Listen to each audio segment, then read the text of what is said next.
ঘটনাটি মূলত ঘটেছিল বাগেরহাট জেলার রামপাল উপজেলার কাদের খোলা গ্রামে। সেখানে ওনার নানার বাড়ি। ওনার নানারা ছিলেন দুই ভাই। ওনার নানা ছিলেন বড়, তার নাম ছিল রফিক ডাক্তার। উনি মূলত একজন গ্রাম্য ডাক্তার ছিলেন, সেরকম বড় কোনো ডাক্তার নয়। নানারা ছিলেন আবার দুই ভাই। ছোট নানা উনি একজন কবিরাজ ছিলেন, কবিরাজি চিকিৎসা, ঝাড়ফুঁক এগুলো করতেন। আর এই যে বড় নানা যিনি, তার সাথে কিন্তু এটা নিয়ে বিভিন্ন বিষয়ে বাকবিতণ্ডা লেগেই থাকতো।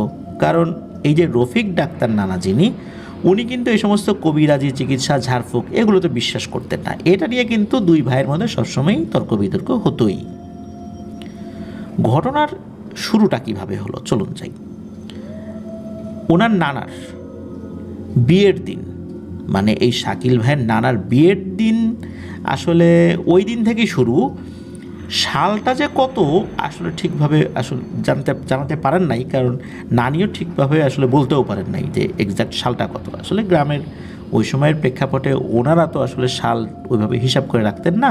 তো যাই হোক, এই যে নানি, ওনার বাবাও কিন্তু একজন গ্রাম্য ডাক্তার ছিলেন অন্য গ্রামের। সেই সুবাদেই নানার সাথে বিয়ে ঠিক হয় আর কি, কোনো না কোনোভাবে পরিচয় হয়ে গিয়েছিল। তো নানা নানির বিয়ে খুব সুন্দরভাবেই হয়, কোনো ধরনের সমস্যা ছাড়াই।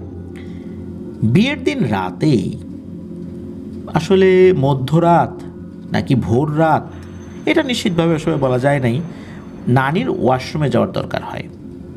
উনি একা একাই বের হয়েছিলেন। চিন্তা করেছিলেন যে বিয়ের রাত তো, বাড়িতে তো অনেক মেহমান আসছে, তারা হয়তো বা জেগেই থাকবে বা উঠোনে বসে গল্প করবে। এরকমটা তো হয়, সারা রাত বসে গল্প করে, হই হুল্লোড় করে। যদিও বা উনি হই হুল্লোড়ের কোনো শব্দ পান নাই, এই জন্য আসলে এটা নিয়ে ওনার মাথা ব্যথাও ছিল না। আর বিয়ের রাত্রেই তার হাজব্যান্ডকে ডাকাডাকি করবেন, উনি বিষয়টা আসলে একটু বিব্রত বোধ করেছিলেন ডাকাডাকি করতে। উনি বাইরে বের হয়েছেন। তো বাইরে বের হয়ে উঠোনে এসেই উনি বেশ অবাক হন। তখন অনেক মানুষ উঠোনে, এক একজন এক এক কাজে ব্যস্ত, হাসাহাসি করছে, নাচ গান করছে। কিন্তু ঘরের ভিতরে থেকে উনি এই টাইপের কোনো শব্দই শুনতে পেলেন না কেন। পুরো উঠোনে সবাই বিয়ের আনন্দতে ব্যস্ত। নানি মনে করেন মনে হয় বেশি রাত হয় নাই, তাই সবাই এখনো জেগে আছে। আর ঘরে তো ঘড়িও ছিল না যে উনি সময় দেখবেন। তো নানি চিন্তা করলেন যে এখন সবার সামনে ওয়াশরুমে যাব, যাক একটু পরেই যাই, ঘরে ফেরত যাই। ওই চিন্তা করে উনি যখনই উঠোন থেকে পেছনে ফিরেছেন, পেছনে ফেরার পর উনি দেখেন, আরে এ কি, ঘর কই, শুধু উঠোন। আর ওই সাইডটাতে অন্ধকার, বড় বড় গাছ। এরপর উনি চিন্তা করলেন, ঠিক আছে দেখি আমার পেছনে যে লোকজন আছে এদের দিকে তাকাই। ওই দিকে তাকিয়ে দেখেন, আরে এই লোকগুলো কোথায় গেল, খালি উঠান, চারদিকে কেউ নাই। উনি একা একটা উঠোনে দাঁড়িয়ে আছেন, আর উঠোনের চতুর্দিকে বিভিন্ন ধরনের বড় বড় ভয়ঙ্কর গাছ, অন্ধকার সেই গাছগুলোর ওখানে। মনে হচ্ছে এমন নিকষ অন্ধকার, ওর ভিতর থেকে এখনই ভয়ঙ্কর কোনো কিছু বের হয়ে আসবে। শুধু উঠোনে উনি একা দাঁড়িয়ে আছেন। নানি তো অনেক ভয় পেয়েছেন, উনি সামনের দিকে দৌড় দিয়েছেন। এরপরে নানির আর কিছুই মনে নাই। সকালে উঠে দেখেন উনি ওনার ঘরে, চারদিকে অনেক মানুষ। নানি নাকি উঠোনে অজ্ঞান হয়ে পড়েছিলেন। বাড়ির মানুষ খুব ভোরবেলা নানিকে দেখতে পান। যদিও বা উঠোনের 3 দিকেই ঘর ছিল, তবুও উনি কোনো ঘরই দেখতে পান নাই। কেন এমনটা হলো? ওই উঠোনে রাতের বেলা যারা দাঁড়িয়ে আনন্দ উৎসব করছিল, এরা কারা ছিল? এখানে আরও একটি ব্যাপার বলে রাখা ভালো, যে ওনার পরিবারের লোকজন, মানে নানির পরিবারের লোকজনও কিন্তু ওই বাড়িতে ওই রাত্রে অবস্থান করছিলেন। তাহলে আনন্দ উৎসব করলে তো তার পরিবারের লোকজনও সেখানে থাকার কথা ছিল। কিন্তু উঠোনে যাদেরকে দেখেছিলেন তাদের কাউকেই উনি চিনতেন না। না চেনার পেছনে উনি যেই যুক্তিটা ওই সময়ের মতো বের করেছিলেন, সেটা হলো, যেহেতু তার বিয়ে হয়েছে সবেমাত্র ওই দিন, ওই বাড়ির কাউকে চিনবেন না, ওই বাড়ির কোনো আত্মীয় স্বজনকে চিনবেন না, ওই গ্রামের কাউকে চিনবেন না, এটাই তো স্বাভাবিক। কিন্তু তাই বলে কি ওনার নিজের আত্মীয়দের মধ্যেও কেউ ওইখানে থাকবেন না? যাই হোক, এটা খুবই ভয়ঙ্কর একটা ব্যাপার ছিল। এরপরে কিন্তু 5-6 বছর কোনো ধরনের কোনো ভয়ঙ্কর ঘটনা ঘটে নাই, একদম স্বাভাবিক। যদিও বা আনুমানিক 5-6 বছর, আরও একটু বেশিও হতে পারে, নানি ঠিক জানাতে পারেন না আর কি। তো নানা রুগী দেখে বাড়ি ফিরছিলেন। সন্ধ্যার পরপর, বেশি রাতও না, এশার আজানও তখনও দেয়নি। আকাশের চাঁদ ছিল, সম্ভবত জ্যোৎস্না রাত ছিল। তো নানার বাড়ির ঠিক একটু পেছনে একটি খাল রয়েছে, যেটা আগে অনেক বড় আকারে ছিল, এখন অবশ্য ছোট হয়ে গেছে। তো ওই খাল পাড়ে এসে নানা ওখানে দাঁড়িয়েছেন। কোনো সাঁকো ছিল না, ওই ভাটার সময় হেঁটেই পার হওয়া যেত। কারণ হচ্ছে বাগেরহাট, রামপাল এগুলো তো আসলে সমুদ্রের কাছাকাছি জায়গা, তো তো ওখানে কিন্তু জোয়ার ভাটা হয় সব জায়গাতেই, খালে নদীতে সব জায়গায় জোয়ার ভাটা হয়। তো ভাটার সময় তো হেঁটেই পার হওয়া যেত, আর অল্প কাদা থাকতো। খাল পার হয়ে একটু ঝোপ পার হলেই নানার বাড়ির উঠোন। তো উনি যখন খাল পার হচ্ছিলেন, হঠাৎ খেয়াল করেন ওনার উপরে একটা ছায়া পড়েছে। মানে ওনার সামনেও চাঁদের আলো, পেছনেও আলো, শুধু ওনার ওপরেই ছায়া। ওনার আশেপাশে কোনো গাছও ছিল না, কারণ উনি খালের মাঝে। উনি এদিক সেদিক তাকান যে ছায়াটা পড়লো কিসের। উনি খেয়াল করেন ওনার থেকে মোটামুটি কিছুটা দূরে একটা ভয়ঙ্কর অবয়ব দাঁড়িয়ে আছে, যেটার পা ছিল খালের এপার আর অন্য পা ছিল খালের ওপার। এই দুই পায়ের মাঝ বরাবর দিয়ে নানাকে যেতে হবে। নানা তখন ওই দুই পায়ের মাঝ বরাবরের কাছেই ছিলেন। নানা দেখে কিন্তু অনেক ভয় পান সেদিন, কারণ উনি কিন্তু এসব বিশ্বাস করতেন না। সেই অবয়ব হঠাৎ করে নানাকে বলে ওঠে, এই রফিক, এইখানে দাঁড়িয়ে থাকবি, কোথাও যাবি না, আজকে তোর সাথে আমার কথা আছে। নানা একদম স্থির হয়ে গিয়েছিলেন, ভয়ে নড়তেও পারছিলেন না। আর এই কথা যখন শুনেছেন, কিসের কি দাঁড়িয়ে থাকা, উনি আর কোনো দিকে না তাকিয়ে দৌড় দেন ওনার বাড়ির দিকে। কাদার উপর দিয়ে হামাগুড়ি দিয়ে খাল পার হয়ে ঝোপের মধ্য দিয়ে দৌড় দেন। সেখানে কিছু বাঁশঝাড়ও ছিল। হঠাৎ করে ওনার উপর একটা বাঁশ পড়ে যায়। উনি মাটিতে লুটিয়ে পড়েন, আর বাঁশটা এমনভাবে পড়েছে উনি আর উঠতে পারেন না, বাঁশটাকে সরাতেও পারেন না। এভাবে মাটিতে পড়ে থাকেন, মনে হচ্ছে বাঁশ দিয়ে তার পিঠের উপর চাপা দেওয়া হয়েছে। এমন সময় তিনি আবার সেই ভয়ঙ্কর কণ্ঠটা শোনেন। নানাকে বলে ওঠে, রফিক, তোর বংশ আমি শেষ করে দিব, তোর রক্তের কেউ আমার হাত থেকে রক্ষা পাবে না। তোকে দাঁড়াতে বলেছিলাম, কেন দাঁড়ালি না? নানা একথা শুনে এদিক সেদিক তাকান, কিন্তু কাউকে দেখতে পান না। হঠাৎ করে বাসটা আবার উপরে উঠে যায়। নানা দেরি না করে দৌড়ে বাড়িতে চলে যান আর নানিকে সব কথা খুলে বলেন। তখনও কিন্তু এশার আজানও দেয়নি, মাগরিবের পরপর। এরপরেই নানা অসুস্থ হয়ে পড়েন। যত দিন যায় উনি আরও অসুস্থ হতে থাকেন। একটা সময় পুরোপুরি বিছানায় শয্যাশায়ী হয়ে যান। এভাবেই বিছানায় দীর্ঘদিন অসুস্থ হয়ে পড়ে থাকার পর নানা পৃথিবীর মায়া কাটিয়ে আল্লাহর ডাকে সাড়া দিয়ে চলে যান। উনি মারা যাওয়ার পর নানি পড়ে যান বিশাল এক সমস্যার সাগরে। কারণ নানির যখন বিয়ে হয়েছিল তখন নানির বয়স ছিল 13 কি 14 বছর, আর নানা যখন মারা যান তখন তার বয়স 22-23 বছর। নানির মোট সন্তান ছিল 5 জন, এক ছেলে 4 মেয়ে। আগেকার দিনে তো আসলে খুব তাড়াতাড়ি বিয়ে হয়ে যেত মেয়েদের। তো এরপর নানির বাবার বাড়ি থেকে নানিকে বিয়ে দেওয়ার কথা বলা হলেও নানি কিন্তু তার এই 5 জন সন্তানের কথা চিন্তা করে নানার বাড়িতেই আজীবন থেকে যাওয়ার সিদ্ধান্ত নেন। আর এভাবেই মানুষ থেকে বিভিন্ন ধরনের সাহায্য সহযোগিতা নিয়ে নারী তার সন্তানদেরকে বড় করতে থাকেন। নানা মারা যাবার কয়েক বছর পরেই রহস্যজনকভাবে নানির সুন্দর দাঁতগুলো একে একে পড়ে যেতে থাকে। এভাবে খুবই অল্প বয়সে নানির সব দাঁতগুলো পড়ে যায়। কেন এমনটা হয়েছিল কেউ বলতে পারে না। আর এটা নিয়ে যে উনি ডাক্তার দেখাবেন, কিভাবে দেখাবেন, যেখানে তার 5 জন সন্তানের আহার জোগাতেই মানুষের কাছে সাহায্য সহযোগিতা চাইতে হয়, সেখানে উনি দাঁতের চিকিৎসা কী করাবেন? শত কষ্টের মাঝেও নানি একে একে সন্তানদেরকে বড় করতে থাকেন। তবে এর মাঝে ওনার সাথে কোনো ভয়ের ঘটনা ওভাবে ঘটেনি। তবে একদম যে ঘটেনি এটা বলা যাবে না। হঠাৎ করে একদিন উঠোনে নানির যে 4 মেয়ে, এই 4 মেয়ে খেলা করছিল। বাড়িতে একটা তেঁতুল গাছ ছিল, তেঁতুল গাছের নিচে খেলা করছিল। তো এর মধ্যে কিন্তু এই শাকিল ভাইয়ের মা ছিল, মানে মা খালা সহ 4 বোন। হঠাৎ করে কি হয়, এদের মধ্যে যিনি সবচেয়ে ছোট তার নাম ছিল হলো ছুট্টি। তার বয়স ওই সময় ছিল 2 থেকে 3 বছর। তার উপরে তেঁতুল গাছের একটি ডাল ভেঙে এসে পড়ে। ডালটা যে খুব বড় আবার খুব ছোট বিষয়টা এরকম না, মাঝামাঝি আকার একটা ডাল ছিল। খুব যে আঘাত পেয়েছেন বিষয়টা এরকমও না, কিন্তু হালকা একটু টাচ লাগার পরেই এই ছুট্টি খালা অজ্ঞান হয়ে যান। যখন তার জ্ঞান ফেরে এরপর থেকে তার আচরণের পরিবর্তন দেখা যায়। কোনো কারণ ছাড়াই অতিরিক্ত হাসা, একা একা কথা বলা, হঠাৎ করে চুপ হয়ে যাওয়া, মানে বাচ্চাদের মতো আচরণ ছিল না তার,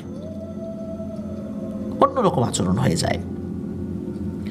ছুট্টি খালা উন্মাদের মতোই হয়ে যান, বদ্ধ উন্মাদ এটা বলা যাবে না। এখনও ছুট্টি খালা এভাবেই আছেন। ওনার এই সমস্যার কারণে উনি আর ঘর সংসার করতে পারেননি, বিয়ে হয়নি ওনার। এরপর কেটে যায় অনেকটা বছর। শাকিল ভাইয়ের মামা, যিনি নানির একমাত্র ছেলে, সবার বড়, তার বিয়ে দেবেন ঠিক করেন নানি। এরপর মেয়ে দেখে বিয়েও দেন মামার সংসারটা সুখেরই ছিল, চলতে থাকে এইভাবেই। 1 ছেলে 1 মেয়ে হয় ওনার। কিন্তু হঠাৎ করে একদিন শাকিল ভাইয়ের মামা বাজার করতে গিয়েছিলেন। বাজার থেকে ফেরত আসার পর উনি একটা ভয়ঙ্কর দৃশ্য দেখেন। উনি বাড়িতে ফেরত আসার পর দেখেন যে মামি গলায় দড়ি দিয়ে আত্মহত্যা করেছেন, আর মেঝেতে বসে তার ছেলে মেয়ে তাকিয়ে আছে। বাচ্চা কাচ্চা তো ছোট ছোট ছিল, তারা কান্না করছিল, শুধু তাকিয়েছিল মায়ের দিকে। তারা মনে করেছিল মা মনে হয় ঘুমাচ্ছে। আসলে এই ঘুম তো কোনোদিন ভাঙবে না। মামা খুবই অবাক হন। কোনো ধরনের মনোমালিন্য নেই, ঝগড়া নেই, দুজনের মধ্যে ভালোই বোঝাপড়া ছিল। হঠাৎ করে কেন মামি এমনটা করলেন? এমনটা না যে তার শাশুড়ির সাথে ঝগড়া হয়েছে, তাও না। নানিও বলতে পারেন না কেন এমনটা হয়েছে। শুধু এতটুকু বলেছিলেন যে উনি রান্না করছিলেন, এরপর হঠাৎ করে উঠে চলে গেলেন। তারপরে দেখা গেল এই অবস্থা। এই ঘটনার পর মামার মেয়েটাকে মামা নিয়ে যান, আর মামির ভাইয়েরা মামার ছেলেকে রেখে যান নানির কাছে। এরপর একসময় বড় খালারও বিয়ে হয়ে যায়, যার নাম হলো সাফারা। সেখানেও কিছুদিন পর খালু আবার দ্বিতীয় বিয়ে করেন। তবুও খালা সংসার করতে থাকেন, কারণ নানির কাছে তো অভাব ছাড়া উনি আর কিছুই পান নাই। এর কিছুদিন পর মেঝো খালার বিয়ে হয়ে যায়, যার নাম হচ্ছে নেদি। তার সংসারেও তার 2টি মেয়ে হয়। তারাও ছোট ছোট থাকতে খালা কোনো কারণ ছাড়াই রহস্যজনকভাবে গলায় দড়ি দিয়ে আত্মহত্যা করেন। সংসারে কোনো রকমের কোনো অশান্তি ছিল না। কেন উনি এমন করলেন কেউ জানে না। নেদি খালা বেঁচে থাকতেই এই শাকিল ভাইয়ের মায়ের বিয়ে হয়। সেই বিয়ে নেদি খালা আর ওনার স্বামী, মানে ওনার খালু মিলে দিয়েছিলেন। শাকিল ভাইয়ের বাবার বাড়ি কুমিল্লাতে। শাকিল ভাইয়ের মামা আর ওনার বাবা একই সাথে কাজ করতেন, সেই সুবাদেই মূলত বিয়েটা হয়েছিল। এরপর ওনার মায়ের প্রথম সন্তান হয় বিয়ের 2 বছর পরেই, আর এর কিছুদিন পরেই নাকি সে মারা যায়। এর 3 বছর পর শাকিল ভাইয়ের জন্ম হয়, আর ওনার জন্মের কিছুদিন পর থেকেই ওনার মা অসুস্থ হয়ে পড়েন। মাসে কিছুদিন অসুস্থ থাকেন, আবার কিছুদিন সুস্থ থাকেন, এভাবেই চলতে থাকে। নানান ধরনের আসলে চিকিৎসা করা হয়েছিল, তারপরেও আসলে জানা যায় নাই যে আসলে সমস্যাটা কী। এক একটা টেস্টে এক এক ধরনের রোগ ধরা পড়তো। সবসময় বলা হতো যে আসলে উনি বেশি দিন বাঁচবেন না। উনিও সবসময় বলতেন উনি যে কোনো সময় মারা যাবেন। 2007 সালে এই শাকিল ভাইয়ের বয়স যখন ছিল 12 বছর, তখন শাকিল ভাইয়ের মা মারা যান। মামা তার স্ত্রী গলায় দড়ি দিয়ে আত্মহত্যা করার পর ঢাকায় চলে আসলেন। এরপর নাকি উনি অগণিত বিয়ে করেছেন, যার হিসাব রাখাও কষ্টকর। উনি কেন এমন করেন কারো জানা নেই। ওনাকেও জিজ্ঞেস করা হয়েছিল এই বিষয়ে, উনি কিছুই বলেন না। কোনো একজনকে বিয়ে করেন, সুন্দরভাবে সংসার করেন, সন্তানাদিও হয়। এরপর হঠাৎ করে উনি তাদের ফেলে কোথায় যেন চলে যান, আবার সেখানে বিয়ে করেন। এর অনেক বছর পর মামার ছেলে, যিনি নানির কাছে বড় হয়েছেন, উনি পারিবারিকভাবেই বিয়ে করেন। ওনার সংসারে একটি মেয়ে হয়। তার কিছুদিন পর ওই একই জায়গাতে যেখানে মামি গলায় দড়ি দিয়ে আত্মহত্যা করেছিলেন, সেখানে একটি ঘর তোলেন ওনার সেই মামাতো ভাই। সেই ঘরেই এই শাকিল ভাইয়ের ভাবি গলায় দড়ি দিয়ে আত্মহত্যা করেন, কোনো কারণ ছাড়াই, কোনো সমস্যা ছিল না। এরপর ওনার আর এক মামাতো ভাই তার মেয়েকে ওনার নারীর কাছে ফেলে ঢাকায় চলে আসেন। সেও ওই মামার মতো একই কাজ করতে থাকে, একাধিক বিয়ে করে, কিছুদিন পর সংসার রেখে উদাও হয়ে যায়, এরকম চলতে থাকে। ওনার নানি সেই ছোট্টি খালাকে নিয়ে এখনও সেই নানা বাড়িতেই থাকেন। তার 2 মেয়ে মারা গেল, 1 মেয়ে পাগল, 1 ছেলে দেশান্তরী, 1 মেয়ে সতীনের সংসার করছে। প্রিয় লিসেনার্স, মনে হতে পারে না ওই যে সেই খালপাড়ের সেই অবয়বটার কারণে এমনটা হয়েছে? না, এখন আসেন ঘটনার মূল টুইস্টে চলে যাব। এত বড় ঘটনা ঘটছে, এর পেছনে দায়ী কে? সুন্দর একটি পরিবারের এই ভয়ঙ্কর ছন্নছাড়া অবস্থা, এর পেছনে যিনি দায়ী তিনি আর কেউ নন, শাকিল ভাইয়ের নানার আপন ছোট ভাই যিনি কবিরাজি করতেন, তিনি মূলত ভয়ঙ্কর ব্ল্যাক ম্যাজিক করেছিলেন, যার কারণে এই অবস্থা। উনিও মারা গেছেন, অনেক বছর হয়ে গেছে। মারা যাবার আগে ওনার জবান বন্ধ হয়ে গিয়েছিল, শরীরের এক পাশ অবশ হয়ে গিয়েছিল। ওনার টাকা পয়সা সম্পত্তি কোনো কিছুরই কমতি ছিল না, কিন্তু উনি কখনোই শাকিল ভাইয়ের নানিকে সাহায্য করেন নাই, যদিও বা তার আপন বড় ভাবি ছিল। যখন ওনার জবান বন্ধ হয়ে যায় তখন নাকি শাকিল ভাই ওনাকে দেখতে গিয়েছিলেন।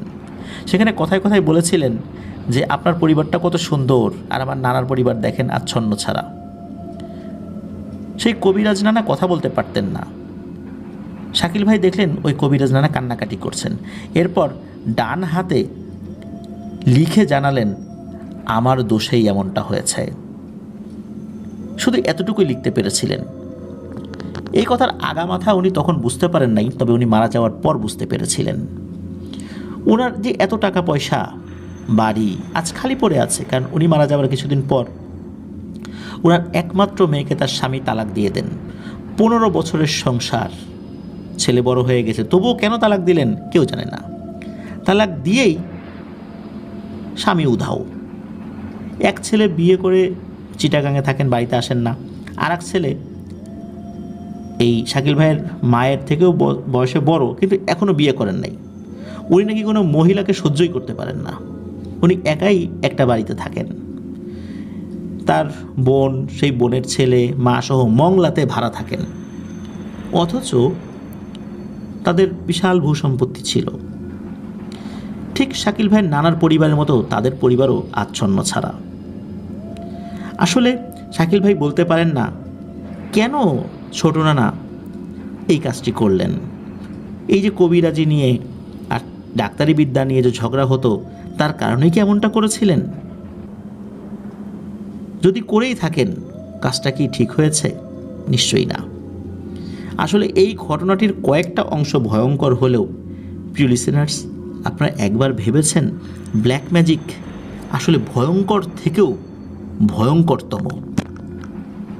ভয়ের ঘটনা ঘটল, ভয় পেল, ঝাড়ফুঁক করলো, ঠিক হয়ে গেল। জিন মানুষের কতটুকু ক্ষতি করে, তার থেকেও মানুষ মানুষের বেশি ক্ষতি করে। এই ঘটনা শুনেই তো আমরা বুঝতে পারলাম কিভাবে একটি পরিবার, সুন্দর পরিবার ছন্নছাড়া হয়ে যাচ্ছে, কারণ ছাড়াই মানুষ আত্মহত্যা করছে। এই জন্য অনেক ঘটনায় আমি কিন্তু বলে থাকি প্রিয় লিসেনার্স, সব আত্মহত্যা কিন্তু আত্মহত্যা না। কিছু আত্মহত্যার রহস্য আমরা বুঝতে পারি না। প্রিয় লিসেনার্স, আসলে কি বলবো, এই ঘটনা শাকিল ভাই লিখেছেন, আমার পড়তে গিয়েও খুব কষ্ট হচ্ছিল। কারণ যার পরিবার এই ধরনের ঘটনা ঘটে তারা বুঝতে পারেন যে জ্বালাটা কতটুকু। আমরা শুনে শুধু একটু সহমর্মিতা জানাতে পারবো, তাদের কষ্টের ভাগিদার হয়তোবা কখনোই হতে পারবো না। তবে এতটুকু বলতে পারি যে যারা এখনও মনের মধ্যে কাউকে ক্ষতি করার পরিকল্পনা আমরা নিয়ে রেখেছি, জাদুটোনা করে সাবধান হয়ে যাই, কারণ দুনিয়া আখিরাত দুটাই বরবাদ হয়ে যাবে। মৃত্যুর পূর্বেও কঠিন নারকীয় যন্ত্রণা ভোগ করতে হবে। আল্লাহ আমাদেরকে বোঝার তৌফিক দান করুন। প্রিয় লিসেনার্স, চলুন চলে যাব আমাদের এবার এপিসোডের পরবর্তী আরও একটি নতুন ঘটনায়। আবারও স্বাগত।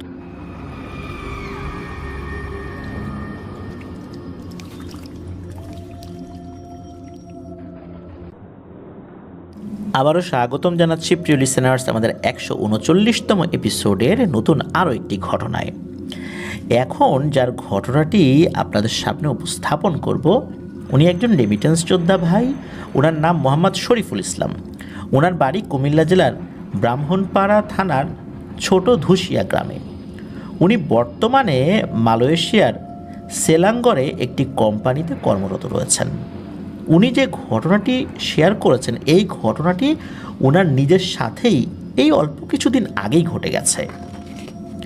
সময়টা 2024 সালের অক্টোবরের 2 তারিখ রাত 12টার আশেপাশে হবে, এমন একটা সময়। ওনাদের কোম্পানিতে নিয়ম ছিল 15 দিন রাত্রে আর 15 দিন দিনে কাজ করতে হয়। তো ওনার তখন কাজ ছিল রাতের বেলা। উনি কাজ শুরু করেছেন রাত 8টা থেকে, আর 4 ঘন্টা কাজ করার পর ওনাদের রাতের খাবারের সময় হয়, তখন রাত বাজে 12টা। এই জন্যই 12টা যে বাজে এইটার একটা সময়ের হিসাব ওনার কাছে ছিল, আর 12টার আশেপাশে 12টা 10-15 এরকম একটা সময় হবে তখন। তো উনি সব সময় খাবার মেসে খেতেন, কিন্তু ওই দিন কিছু সমস্যার কারণে মেসে রান্না হয়নি। তাই মনে মনে ঠিক করলেন যে ওই রাত্রে উনি হোটেলে খাবেন। তো সেই চিন্তা করেই ওনার কোম্পানি থেকে মোটামুটি 10 মিনিট হাঁটলেই একটি হোটেল রয়েছে। হোটেলটার নাম হচ্ছে মালয়েশিয়া কে হোটেল। ওইটা নাকি 24 ঘন্টায় খোলা থাকে। উনি একাই বেরিয়ে পড়লেন হোটেলের উদ্দেশ্যে। ওনার কোম্পানি থেকে ওই হোটেলে যাওয়ার রাস্তা দুইটা, একটা মেইন রোড দিয়ে আর আরেকটা হলো একটি বন্ধ হয়ে যাওয়া কোম্পানির পাশ দিয়ে। মেইন রোড দিয়ে গেলে একটু ঘুরে যেতে হয়, আর ওই বন্ধ হয়ে যাওয়া কোম্পানির পাশ দিয়ে গেলে একটু তাড়াতাড়ি যাওয়া যায়। তো উনি ওই কোম্পানির পাশ দিয়ে যাওয়া শুরু করলেন। 2019 সালে এই কোম্পানিতে আগুন লাগার কারণে এটি নাকি বন্ধ করে দেওয়া হয়েছে। তো উনি ওই কোম্পানির পাশ দিয়ে হেঁটে যাচ্ছেন মোবাইল টিপতে টিপতে। 3 থেকে 5 মিনিট হাঁটার পর হঠাৎ ওই বন্ধ কোম্পানির 2য় তলার ভেতরের একটি রুম থেকে লাইটের আলো জ্বলা দেখতে পান। জ্বলছে নিভছে, জ্বলছে নিভছে, অথচ পুরো ফ্লোরে বা পুরো বিল্ডিংয়ের কিন্তু কোথাও আলো জ্বলছে না। তো উনি মনে মনে ভাবলেন যে আরে, এই বিল্ডিংয়েতে আসলে বিদ্যুৎ সংযোগ অনেক আগে থেকেই বিচ্ছিন্ন। এই বিল্ডিংয়ে যখন আগুন লাগে এরপর থেকে ওই যে বিদ্যুৎ সংযোগ বিচ্ছিন্ন রয়েছে, এর মধ্যে আর কখনোই বিদ্যুৎ সংযোগ দেওয়া হয়নি। আর পুরো বিল্ডিংয়ের কোথাও আলো নাই, সব দিকে ঘুটঘুটে অন্ধকার। এই রুমে কেন আলো জ্বলছে আর নিভছে? তো উনি ভেবেছিলেন হয়তোবা কোনো কারণে বিদ্যুৎ সংযোগ স্থাপন করা হয়েছে, কাজ চলছে। উনি এটা স্বাভাবিকভাবেই নিয়েছেন। একটু কৌতূহলী ভাব থাকলেও বিষয়টা নিয়ে আসলে খুব ভাবনা চিন্তা করার সময় ওনার ছিল না। উনি ওনার মতো করে পথ চলতে শুরু করেন। 4-5 কদম সামনে হাঁটার পর হঠাৎ করে ওনার মাথার উপর একটি শব্দ শুনতে পান। শব্দ শুনে উনি উপর দিকে তাকান, কিন্তু কিছু দেখতে পান না। পরে আবার হাঁটতে শুরু করেন। হঠাৎ করে উনি দেখতে পান যে ওনার গায়ে রক্তের মতো কালচে এই টাইপের কোনো কিছু, একটা তরল পদার্থ পড়ছে। তো উনি তখন উপরের দিকে তাকিয়েছেন, আর উনি যেটা দেখেছেন সেটা দেখে মারাত্মক ভয় পান। উনি দেখলেন একটি মেয়ে, মুখ মনে হয় পুড়ে গেছে, শরীরের মাংস যেন শরীর থেকে এক্ষুনি খসে পড়বে। কি ভয়ঙ্করভাবে হাসি দিচ্ছে, মুখের হাড়, দাঁতের চোয়াল এগুলোও দেখা যাচ্ছে।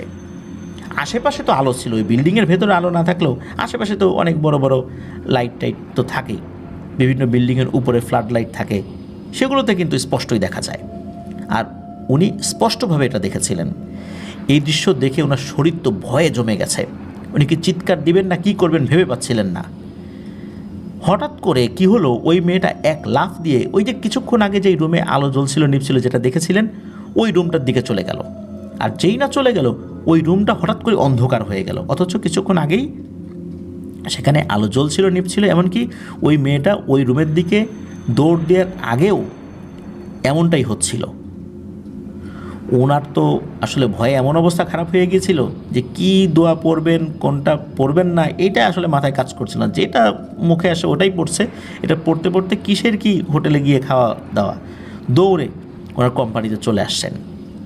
এর পরের দিন সকালবেলা উনি রুমে গিয়েছেন, গোসল করে ওনার এক বাংলাদেশি ভাইকে নিয়ে সোজা ওখানকার একটা মসজিদের ইমাম সাহেবের কাছে গিয়েছেন এবং ওনার সাথে কথা বলেন এবং বলেন যে গত রাত্রে উনি কী দেখেছিলেন। তো মূলত আসলে মালয় ভাষা শরীফুল ভাই ওই সময় ভালো পারতেন না। তো ওই যে ভাই যাকে উনি সাথে নিয়ে গিয়েছিলেন, মূলত উনি মালয় ভাষা খুব ভালো পারতেন, এই জন্য তাকে সাথে নিয়ে গিয়েছিলেন। ইমাম সাহেব কিন্তু মালয়েশিয়ান ছিলেন। তো ইমাম সাহেবকে যখন মালয়েশিয়ান ভাষায় বুঝিয়ে দিলেন, এরপর ওই মালয়েশিয়ান হুজুর একটি মর্মান্তিক তথ্য দেন। উনি বললেন যে এই যে কোম্পানিটা, এই কোম্পানিটা ছিল চায়না মালিকানাধীন একটি প্লাস্টিক কোম্পানি। হঠাৎ করেই অসাবধানতাবশত ওই কোম্পানির একটি পাশে আগুন ধরে যায় এবং খুবই দ্রুততম সময়ের মধ্যে আগুনটা ওই বিল্ডিংয়ের বিভিন্ন ফ্লোরে ছড়িয়ে পড়ে। আগুন লাগার পর অনেক কর্মী আগুনে পুড়ে নিহত হয়েছেন, আহতও হয়েছেন। যারা আহত হয়েছেন এদের অবস্থাও খুব শোচনীয়। এর মধ্যে ওই কোম্পানিতে একটি মেয়ে, অনেক মেয়ে কাজ করতো, অনেকে বের হতে পারছিলেন, তবে একটি মেয়ে পুড়ে মারা যায় যার নাম ছিল মোহিনী দাস। মোহিনী দাস মারা যাওয়ার পর তার অবস্থা এমন হয়েছিল যে আসলে ওর ডেড বডি শনাক্ত করা যায় না, এমন একটা অবস্থা। তবে যারা মারা গিয়েছিল তার মধ্যে একজন মেয়ে ছিল যার নাম মোহিনী দাস, এটা নিশ্চিত হতে পেরেছিলেন। আসলে এমন একটা অবস্থা, কোনটা ছেলের লাশ কোনটা মেয়ের লাশ কোনোভাবেই তো আসলে বোঝার উপায় নাই। তো এরপরে ওই কোম্পানি আসলে পরিত্যক্ত হয়ে যায়, এখনও ওই অবস্থাতেই পড়ে রয়েছে। আর ওই ঘটনার পর থেকে অনেকেই নাকি ওই মেয়েটাকে দেখতো, ওই ভয়ঙ্কর হয়ে পুড়ে যাওয়া অনেকেই নাকি দেখেছেন। আর শরীফুল ভাইও সেই অনেকের মধ্যে একজন। বিভিন্ন সময় রাতের বেলা কোনো একটা রুমে আলো জ্বলতে দেখা যায় আজও। এর রহস্য কি তা অনেকেই জানে না। প্রিয় লিসেনার্স, এটি ছিল ঘটনা। অনেক সময় কিন্তু পুড়ে যাওয়া এই ধরনের কোনো স্থাপনা থেকে এই ধরনের ভয়ঙ্কর ঘটনা ঘটার সংবাদ আমরা শুনতে পাই। মূলত যেখানে এইভাবে নির্মম মৃত্যু হয় সেখানে অনেক দুষ্ট জিনেরা আশ্রয় গ্রহণ করে। আর পরিত্যক্ত যে কোনো জায়গায় তো জিনেরা আশ্রয় গ্রহণ করে। তখন মানুষকে একটা ভীতিকর পরিবেশ পরিস্থিতি সৃষ্টি করে সেই একটা ট্রমার মধ্যে মানুষকে রাখে আর কি, যাতে ওখানে মানুষ না যায় এবং তারা তাদের কার্য সিদ্ধি করতে পারে। তো এই ধরনের ঘটনাগুলোর ক্ষেত্রে এটাই হয়, কারণ মানুষ মারা গেলে তাদের আত্মা তো আর ফেরত আসতে পারে না, আত্মা থাকে বারজাখের জীবনে। অনেকেই মনে করে মানুষ মারা যাওয়ার পর 40 দিন তাদের আত্মা ঘোরাফেরা করে। এটা আসলে সত্য নয়। মানুষ মারা যাওয়ার পর মানুষের আত্মা বারজাখের জীবনে চলে যায়, যেখান থেকে আসার কোনো সুযোগ নেই। ধন্যবাদ জানাচ্ছি শরীফুল ইসলাম ভাইকে ওনার সাথে ঘটে যাওয়া এমন একটি ঘটনা আমাদের সাথে শেয়ার করার জন্য। প্রিয় লিসেনার্স, চলুন চলে যাব আমাদের এবারের এপিসোডের পরবর্তী আরও একটি নতুন ঘটনায়।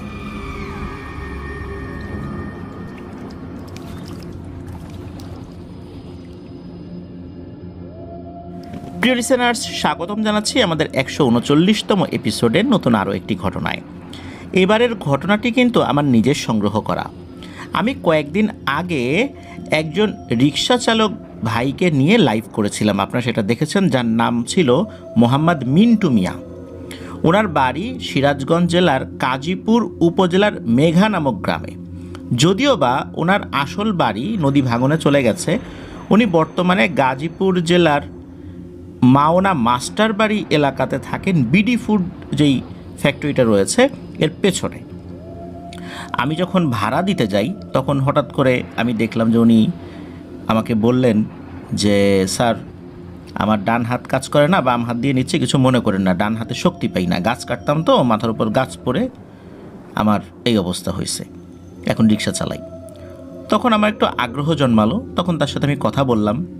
আর ওই লাইভটা তো অনেকেই দেখেছেন, ওনার সাথে কী কথোপকথন হয়েছে।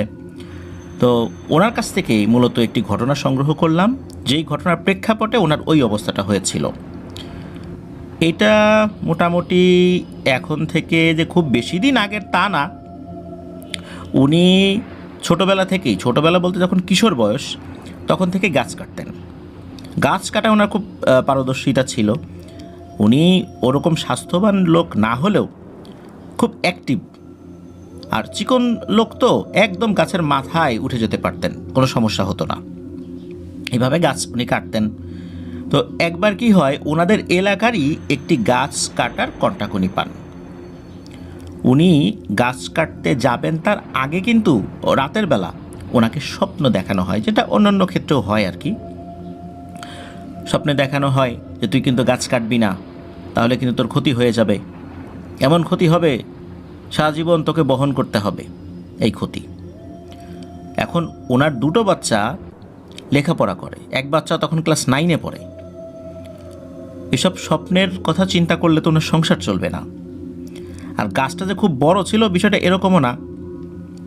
উনি গাছটি কাটতে যান, তো যখন কাটতে যাবেন ওই গাছ তলাতে উনি এসেছেন, তখন একজন মহিলা বাচ্চা কোলে ওনার দাদির সুরতে আসছেন, অথচ ওনার দাদি অনেক আগেই মারা গিয়েছেন। ওনার দাদির সুরতে আসার পর তাকে বলছেন, এখান থেকে চলে যা, তোকে আমি টাকা দিব, যা। উনি চিন্তা করছেন যে আমার দাদি তো মারা গেছেন, এই লোককে আর এসব জিন ভূতে টাকা দিবে, এগুলোকে বিশ্বাস করা যায়? উনি আসলে বিষয়টা গুরুত্ব দেন নাই, কারণ উনি বুঝতে পেরেছিলেন যে বিষয়টা স্বাভাবিক না। এতটুকু বুদ্ধি কিন্তু ওনার ছিল, এবং উনি ওই মায়াজালে আকৃষ্ট হয়ে যে তার কথায় কাজ করেছেন বিষয়টা এরকমও না। তো উনি বলেন যে না হে বাপু, আমি এইটার কন্ট্যাক্ট নিছি, আমার এখন ফেরত যাওয়ার কোনো উপায় নেই, অ্যাডভান্স টাকাও নিয়ে ফেলছি, এখন আমি আর যেতে পারবো না। এরপর কি হয়, হঠাৎ করে ওই মহিলাটা অদৃশ্য হয়ে যায়। তখন উনি কিছুটা ভয় পান যে আসলে বললাম তো, কাজ কি করবো না করবো না, এইটা নিয়ে উনি একটা দ্বিধাদ্বন্দ্বে পড়ে যান। তখন কিন্তু একদম দিনের বেলা, আগের দিন তো সে গাছ দেখে গিয়েছিলেন, সকালবেলা এসে মালিক একবার দেখিয়েও গিয়েছেন, উনি একাই ছিলেন, অন্য কেউ ছিল না। মানে যে গাছ উনি একাই অনায়াসে কেটে ফেলতে পারবেন আর কি। বললাম না, খুব বেশি বড়ও না, পুরনো গাছও না। তো উনি গাছ কাটা শুরু করবেন, হঠাৎ করে মনে হলো চতুর্দিকে অন্ধকার হয়ে গেল, একদম ঘুটঘুটে অন্ধকার, অথচ দিনের বেলা। উনি চারদিকে তাকিয়ে আর কিছুই দেখতে পাচ্ছেন না, চারদিকে নিকষ কালো অন্ধকার। হঠাৎ করে এমন অন্ধকার হয়ে গেল কেন? উনি এই বিষয়টা চিন্তা করে বেশ ভয় পান। তখন সিদ্ধান্ত নেন একবার যে গাছ উনি কাটবেন না। হঠাৎ করে আরও একটা জিনিস দেখেন, সেটা হলো একটা মুরগির সাথে অনেকগুলো বাচ্চা, মুরগির বাচ্চা, এই জিনিসগুলো ওনার পায়ের কাছ দিয়ে ঘুরছে। ওই মা মুরগি ঘুরছে, তার সাথে সাথে বাচ্চাগুলোও ঘুরছে, বাচ্চা 7-8টা বাচ্চা হবে আর কি, ওনার পায়ের কাছ দিয়ে ঘুরছে। এই মুরগির বাচ্চাটা কিছুক্ষণ ঘোরার পর হঠাৎ করে আর একটা জায়গায় গিয়ে অদৃশ্য হয়ে গেল। এরপর আবার হঠাৎ করেই চারদিকে আলোকিত হয়ে গেল, যেমনটা হঠাৎ করে অন্ধকার হয়ে গিয়েছিল ঠিক তেমনভাবেই আবার চারদিকে আলোকিত হয়ে গেল। এরপর উনি চিন্তা করলেন যে মনে হয় ওনার কোনো হ্যালুসিনেশন হয়েছে, এরকম কিছু একটা আর কি, এরকম তো হতেই পারে। আর গাছ কাটতে গিয়ে ছোটোখাটো বিপদে আসলে পড়বেন না, এটা তো আসলে বলার কোনো অপেক্ষাই রাখে না, কারণ উনি এর আগেও গাছ কাটতে গিয়ে ছোটোখাটো কিছু সমস্যার মুখোমুখি হয়েছেন। তাছাড়া ওনার যারা ওস্তাদ ছিলেন তাদের কাছ থেকে অনেক সময় অনেক পরামর্শ গ্রহণ করেছেন এই ধরনের সিচুয়েশনে কী করতে হবে, কোন গাছ কাটবেন কোন গাছ কাটবেন না। যখন দেখলেন যে একদিন স্বপ্নে দেখেছেন, তারপর এমনি এরকম কিছু জিনিস উনি দেখলেন, এই গাছ কাটাই যায়। এরপরই উনি ওনার জীবনের সবচাইতে ভয়ঙ্কর সিদ্ধান্তটা নিলেন। ওনার হাতে থাকা কুঠার বা কুড়াল যেটা, এটা দিয়ে যেই না ওই গাছের গোড়ায় কোপ দেবেন, তখনও দেন নাই, হঠাৎ করে মনে হলো ওই গাছটা ওনার মাথার উপরে পড়েছে। ওনার মাথার বাম সাইডটাতে আঘাত লাগলো, এত জোরে আঘাত লাগলো ওনার আর কোনো হুঁশ জ্ঞান নেই, উনি ওইখানেই সেন্সলেস হয়ে পড়ে যান। গাছের মালিক কতটুকু গাছ কাটা হয়েছে এটা দেখার জন্য যখন আসেন, তখন এসে দেখেন এই মিন্টু মিয়া উনি অজ্ঞান হয়ে পড়ে আছেন। তাকে ওখান থেকে উদ্ধার করা হয়। প্রথমে স্থানীয় হসপিটালে নিয়ে যাওয়া হলেও সেখান থেকে বগুড়ার জিয়া মেডিকেলে রেফার করা হয়। সেখানে দীর্ঘ সময় উনি চিকিৎসাধীন ছিলেন। ওনার আসলে তেমন তো আর্থিক অবস্থা ভালো ছিল না। স্থানীয় যে মেম্বার চেয়ারম্যান তারা হেল্প করেছিলেন। 4,000 টাকার উপরে এক একটা ইনজেকশন ছিল। ওনার মাথার এক পাশের হাড় মানে খুলি ভেঙে গিয়েছিল। আমি ভিডিওতে আপনাদেরকে দেখিয়েছি। মাথার বাম পাশে ভেঙে যাওয়ার কারণে ওনার ডান পাশটা অনেকটাই কাজ করে না। পর মূলত ওনার সন্তানদের লেখাপড়া বন্ধ হয়ে যায়। এরপর উনি পরিবারসহ গাজীপুরে চলে আসেন। এরপর থেকে রিক্সা চালাচ্ছেন। তো এভাবেই ওনার চলছে। যেহেতু ওনার সাথে আমি বেশ কিছুক্ষণ কথা বলেছি, চিন্তা করলাম এই সময় উনি আর একটা ভাড়া মারতে পারতেন। ওনাকে আমি চেষ্টা করেছিলাম শুরুর দিকে যে ওনার সাথে যেই ভাড়ার চুক্তিটা আমার হয়েছিল তার থেকে কিছু টাকা বেশি দিই। কিন্তু দেখেন ওনার আত্মসম্মান বোধ কতটা স্ট্রং, উনি সেটা নিতে রাজি হচ্ছিলেন না। এটা দেখে আমার খুবই ভালো লাগলো। আমিও নাছোড়বান্দা, ওনাকে দেবই। অবশেষে আলহামদুলিল্লাহ আমি দিতে সক্ষম হলাম। ওনার যে শারীরিক অবস্থা, এতে কোনোভাবেই রিক্সা চালানো পসিবল না। তারপরেও আল্লাহর এক অসীম রহমতে উনি রিক্সা চালাচ্ছেন। তো এভাবেই কিন্তু একটা জীবন্ত কিংবদন্তি, গাছ কাটতে গিয়ে এই ধরনের বিপদে পড়েছেন এরকম লোক আমাদের সামনে দিয়ে ঘুরে বেড়াচ্ছেন।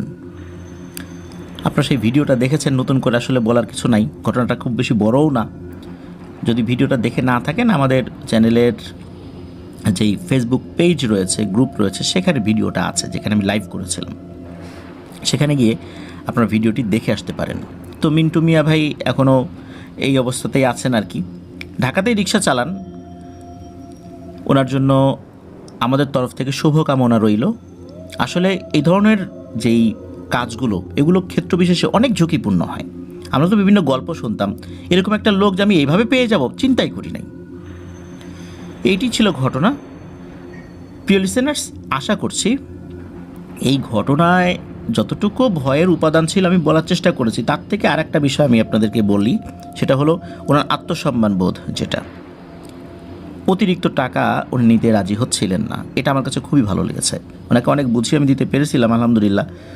তো এখানে একটা বিষয়, আমরা অনেক সময় বিভিন্ন জায়গায় যাই, কাউকে টাকা যদি আমরা অতিরিক্ত দেই খুশি হয় না, মানে আরও আরও আরও তারা চেতেই থাকে, মানে আরও দিলে পারে তারা খুব তাদের ভালো লাগতো। কিন্তু আমরা যখন রিকশায় উঠি, খেয়াল করবেন যে আমরা 20 টাকা ভাড়া মিটানোর পর, যদি নামার পর 20 টাকা দেওয়ার পর 5 টাকা অতিরিক্ত দিই, ওনারা যে হাসিটা দেন, কতটুকু খুশি হন ওনারা ওই 5 টাকা পেয়ে। আমরা এই হাসির দৃশ্যটা যেন মিস না করি, বারবার দেখতে চাই। এই জন্য আমরা যখন রিকশায় উঠব বা এই ধরনের খেটে খাওয়া মানুষদের দ্বারা কোনো সার্ভিস নিব, ওনাদের সাথে ভাড়া আমরা মিটাবো, নির্দিষ্ট ভাড়াও আমরা দিব। এরপর আমাদের সাধ্য অনুযায়ী যদি 5 টাকা 10 টাকা বেশি দেই, ওনাদের ওই হাসি মুখটা, বিশেষ করে ওনারা যে হাসিটা দেয়, সেটা আমার মনে হয় কোটি টাকা দিয়েও আমরা পাবো কিনা সন্দেহ। এটা আমাদের সামর্থ্য অনুযায়ী আমরা করতে পারি। তো এই জিনিসটা আমরা চেষ্টা করব আমাদের সামর্থ্য অনুযায়ী। এটা আমার লিসেনারদের প্রতি অনুরোধ রইল। এই প্র্যাকটিসটা আমিও করার চেষ্টা করি এবং অনেককেই আমি সেটা শেখাই, আমার স্টুডেন্টদেরকেও শেখাই। এটা একটা ভালো প্র্যাকটিস। খেটে খাওয়া মানুষদেরকে কিছুটা বকশিশ দেয়া, এটা আল্লাহ খুশি হন। তাদের খেটে খাওয়ার পথে আমরা যেমন সহায়ক হচ্ছি, সেই সাথে এক্সট্রা কিছু জিনিস তাকে দিলাম। বর্তমান বাজারে সব কিছুর যে দাম, তাতে করে এই মানুষগুলোর বেঁচে থাকাটাই অনেক কঠিন। আমাদের একটু একটু ভালোবাসা তাদের চলার পথে অনেকটাই সহায়ক হবে। আল্লাহ আমাদেরকে কবুল করুন। প্রিয় লিসেনার্স, চলুন চলে যাব আমাদের এবারের এপিসোডের পরবর্তী আরও একটি নতুন ঘটনায়।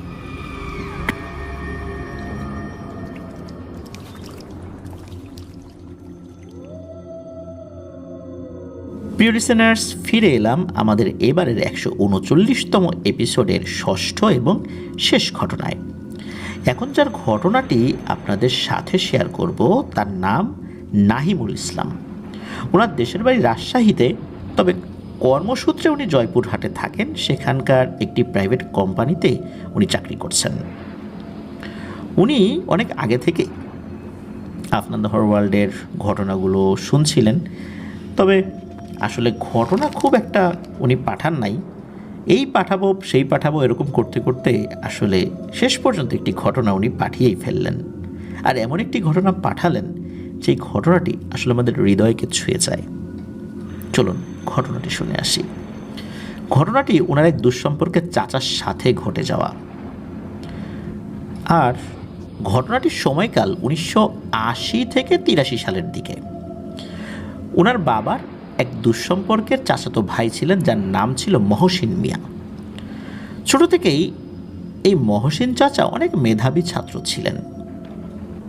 তো ঘটনা যখন ঘটে ওই সময়ে উনি তখনকার সময় ম্যাট্রিক পরীক্ষার্থী ছিলেন।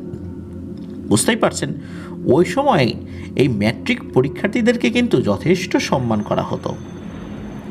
এমনকি ওই সময়ে যারা পরীক্ষা দেবে, পাশ করা তো অনেক পরের কথা, যারা পরীক্ষা দেবে এদেরকেও দেখতে আসতো লোকজন। মানে এমন একটা শিক্ষার কদর মানুষের মধ্যে ছিল। সঙ্গত কারণে কোন উপজেলা এবং কোন গ্রাম সেটা আমরা উল্লেখ করছি না। পরীক্ষা শুরু হওয়ার মাস দেড়েক আগের ঘটনা। উনি স্থানীয় একটি মেলায় গিয়েছিলেন, যেটা ওনার গ্রাম থেকে প্রায় 8 কিলোমিটার দূরে ছিল। উল্লেখ্য যে ওই এলাকায় আশ্বিন মাসের শেষ দিনে বিশাল একটা মেলা বসত। মেলাটির বয়স প্রায় 300 বছর, এখনও বসে। ওখানে কিন্তু বিভিন্ন ধরনের জিনিস আসতো, সার্কাস, যাত্রাপালা, এরকম জিনিস আসতো। বিশেষ করে যাত্রাপালা তো থাকতোই। তো চাচার আবার যাত্রাপালা দেখার খুব শখ ছিল। এই কারণে উনি প্রায় দূরের মেলাতে যেতেন শুধু যাত্রাপালা দেখার জন্য। আর যেহেতু লেখাপড়ায় উনি ভালো ছিলেন, লেখাপড়ায় ফাঁকি দিতেন না, তাই কখনো কখনো যাত্রাপালা দেখতে গেলেও পরিবারের সদস্যরা এই বিষয়ে তাকে কোনো শাসন করতেন না। যাই হোক, ঘটনার দিনে দুপুরের পর সাইকেল চালিয়ে তিনি যথারীতি সেই মেলায় গিয়েছেন। মেলায় ঘুরে বেড়াতে বেড়াতে সন্ধ্যা হয়ে গেছে। সেদিন ছিল আবার ভরা পূর্ণিমা। সন্ধ্যার পরেই তিনি তার রাতের খাবার খেয়ে নিয়েছিলেন। যাত্রাপালা সাধারণত রাত 12টার দিকে শুরু হয়। আর দীর্ঘ অনেকটা সময় তো পড়েই আছে। উনি কী করবেন, মেলায় আবার ঘুরে বেড়াতে লাগলেন। এমন সময় হঠাৎ করে একটি মেয়ের দিকে তার নজর যায়। চাচার বর্ণনা অনুযায়ী মেয়েটি এতটা সুন্দরী ছিল যে তখনকার সময়ে গ্রামে এরকম সুন্দরী মেয়ের দেখা পাওয়া খুব দুষ্কর ছিল। চাচা খেয়াল করলেন মেয়েটা চাচার দিকে অদ্ভুত দৃষ্টিতে তাকিয়ে আছে। চাচা যেদিকেই যাচ্ছেন বারবার সেই মেয়েটার সাথে দেখা হয়ে যাচ্ছে। কেন জানি বারবার তার সাথে দেখা হয়ে যাচ্ছে, যেদিকেই যাক না কেন। তখন তো এইরকম বিদ্যুতের আলো গ্রামেগঞ্জে পৌঁছায়নি, তবে হেজাক বাতি মোটামুটি মেলা প্রাঙ্গণে অনেকগুলোই জ্বালানো থাকতো। আর হেজাকের আলো কিন্তু অনেক দূর পর্যন্ত যায়, যেটা অনেকেই জানেন। এখন তো আসলে হেজাক বাতি দেখা যায় না। যেহেতু অনেকগুলো হেজাক বাতি জ্বালানো ছিল, মেয়েটার চেহারা কিন্তু চাচা খুব ভালো করেই দেখতে পাচ্ছিলেন। আর ওই মেয়েটার প্রতি চাচা এক অন্য ধরনের আকর্ষণ অনুভব করছিলেন। তিনি মেলা থেকে একটু নির্জন দিকে গেলেন, যদি মেয়েটার সাথে একটু কথা বলা যায়। কিন্তু অনেকক্ষণ নির্জনে থাকার পরেও মেয়েটা এলো না। চাচা কিছুটা মর্মাহত হয়ে পড়েন যে মেয়েটি তার দিকে তাকালো, কথা বলতে চাইলো বলে মনে হলো, অথচ মেয়েটা এখানে এলো না কেন? খুব তো নির্জন জায়গায় উনি যান নাই, শুধু লোকজন যেখানে আছে একটু কোলাহল থেকে একটু সাইডে লোকজনদেরকে দেখাই যাচ্ছে। তো মেয়েটা ঘুরে ঘুরে বারবার তার সামনে আসছে, অথচ উনি এখানে আসছেন, মেয়েটা কেন এলো না? এদিকে এরকম করতে করতে যাত্রাপালার সময়ও হয়ে গেছে। মাইকে ঘোষণা হচ্ছে যে এখনই শুরু হবে, সবাই চলে আসেন। যাত্রাপালার নাম ছিল রূপবান। তিনি টিকিট কেটে শো দেখতে চলে আসলেন, কিন্তু ওনার মন আর মানছে না। শোটা দেখতেও মন চাচ্ছে না, সারাক্ষণ ওই মেয়েটার কথা তার মনে পড়ছে। কিছুক্ষণ শো দেখে তার আর ভালো লাগে না। তিনি শো ছেড়ে বেরিয়ে আসেন, ভাবেন যে কারো কাছ থেকে মেয়েটার সম্পর্কে কিছু জানা যায় কি না। কিন্তু উনি শো শেষ তো হয় না, এই শো থেকে বেরিয়ে এসে দেখেন যে কিছু মিষ্টির দোকান ছাড়া কোনো খাবারের দোকান বা অন্য কোনো দোকানই খোলা নেই। তো চাচা ভাবলেন যে ওইখানে গিয়ে মেয়েটার ব্যাপারে খোঁজ খবর নেবেন। তো চাচা মিষ্টির দোকানে গিয়ে খোঁজ নিলেন, কোনো উত্তর পেলেন না। তারা বললেন, কই এরকম তো কাউকে দেখেই নেই। চাচা আশাহত হয়ে যাত্রাপালার তাঁবুর কাছেই তার সাইকেলের কাছে গেলেন। উদ্দেশ্য বাড়িতে চলে আসবেন আর যাত্রাপালায় ঢুকবেন না। সাইকেলের তালা উনি খুলছেন, ঠিক তখনই পেছন থেকে একজন বলে ওঠে, অনেক রাত হয়ে গেছে, এখন বাড়ি যেও না বাবা, ভোরে যেও। চাচা ঘুরে দেখলেন যে ওনার বাবার বয়সে একজন মানুষ, তবে তার কথায় চাচা আসলে পাত্তাই দিলেন না। চাচা চিন্তা করলেন যে এখন চলেই যাব, আর সারা রাত এখানে থেকে কী করবো, যাত্রাপালা দেখতে ভালো লাগতেছে না। ভালো লাগলে না হলে একটা অন্য কথা ছিল। আর ওনার আরও একটা উদ্দেশ্য ছিল যে মেয়েটা হেঁটে হেঁটে হয়তো বা আশেপাশে কোথাও গিয়েছে, দেখি রাস্তায় পাই কি না, এটা কোন বাড়ির মেয়ে। তো ওনার মাথায় আসলে তখন ওই মেয়ের চিন্তাটা ছাড়া অন্য কোনো চিন্তাই ছিল না। রাত তখন প্রায় 2টো বেজে গেছে। যাই হোক, উনি ওই মুরব্বী ভদ্রলোকের কথা না শুনে মেলার মাঠ থেকে বেরিয়ে গেলেন। এরপর উনি কী মনে করে পেছন দিকে তাকালেন, তাকিয়ে দেখলেন ওই লোকটাকে কোথাও দেখা যাচ্ছে না। তখন মাইকে ওই যাত্রাপালার কিছু শব্দ টব্দ হচ্ছিল, গান হচ্ছিল। চাঁদের আলোয় পথ চলতে একটুও কষ্ট হচ্ছিল না চাচার। মেলাটা ছিল নদীর পাড়ে, সেখান থেকে কাঁচা সড়ক দিয়ে ইটের রাস্তায় ওঠা যেত। তো চাচা সাইকেল চালিয়ে আসছেন, কিন্তু তার কেমন যেন একটু খটকা লাগছিল, কারণ আসার সময় রাস্তার আশেপাশে অনেক বাড়িঘর ছিল, কিন্তু এখন কিছুই নেই। শুধু চারপাশে ফসলি মাঠ ছাড়া কিছুই দেখা যাচ্ছে না। হালকা কুয়াশা আর চাঁদের আলো, কেমন যেন একটু অন্যরকম ভাব, অন্যরকম একটা অনুভূতি। তার মাথায় নাকি ওই সময় শুধু সেই মেয়ের চিন্তাটাই আসছিল। এদিকে তিনি যে ভুল রাস্তায় অনেকখানি চলে এসেছেন তা খেয়াল করেন নাই। সেই সময় তার পানির জন্য খুব পিপাসা পেয়েছিল। কিছু দূরেই একটা স্লুইস গেট, অনেকে সুইস গেট বলে, তো সেই স্লুইস গেট দেখা যাচ্ছে। তিনি ভাবলেন সেইখানে সাইকেল থামিয়ে খালে নেমে পানি খাবেন। তাই স্লুইস গেট আসতেই তিনি সাইকেল থামিয়ে পানিতে নামলেন, ঠিক ওই স্লুইস গেটের নিচেই। বেশি পানি ছিল না অবশ্য। পানি খেয়েই উপরে উঠে আসতে গিয়ে খুব মিষ্টি একটা সুঘ্রাণ পেলেন তিনি, সাথে নূপুরের শব্দ।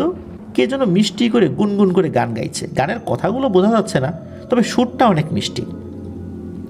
চাচা ভালো করে চারদিকে তাকালেন, না কিছুই নাই, তো কিছুই দেখা যাচ্ছে না। হঠাৎ করে তার চোখ গেল খালের অন্য প্রান্তে। দেখলেন যে ওই সেই মেয়েটা খালের পাড়ে পা পানিতে ডুবিয়ে পানি নিয়ে খেলছে। চাচার তো কথা বন্ধ হয়ে গেছে। চাচা তো পুরোই অবাক। আরে এতক্ষণ তো একেই খুঁজছিলেন, আর এই মেয়েটা এইখানেই একা একা রাতের বেলা বসে আছে। চাঁদের আলোতে মেয়েটার পোশাক সহ হাত পা চেহারা সব কিছুই স্পষ্ট বোঝা যাচ্ছিল, মনে হচ্ছে সেগুলো চকচক করছে। কিন্তু কোনো কারণবশত মেয়েটা চাচাকে কোনো কিছু বলছে না। চাচা নাকি তখন হিতাহিত জ্ঞান শূন্য অবস্থা। তিনি খালের মধ্য দিয়েই ওই পারে যাবার চেষ্টা করছেন।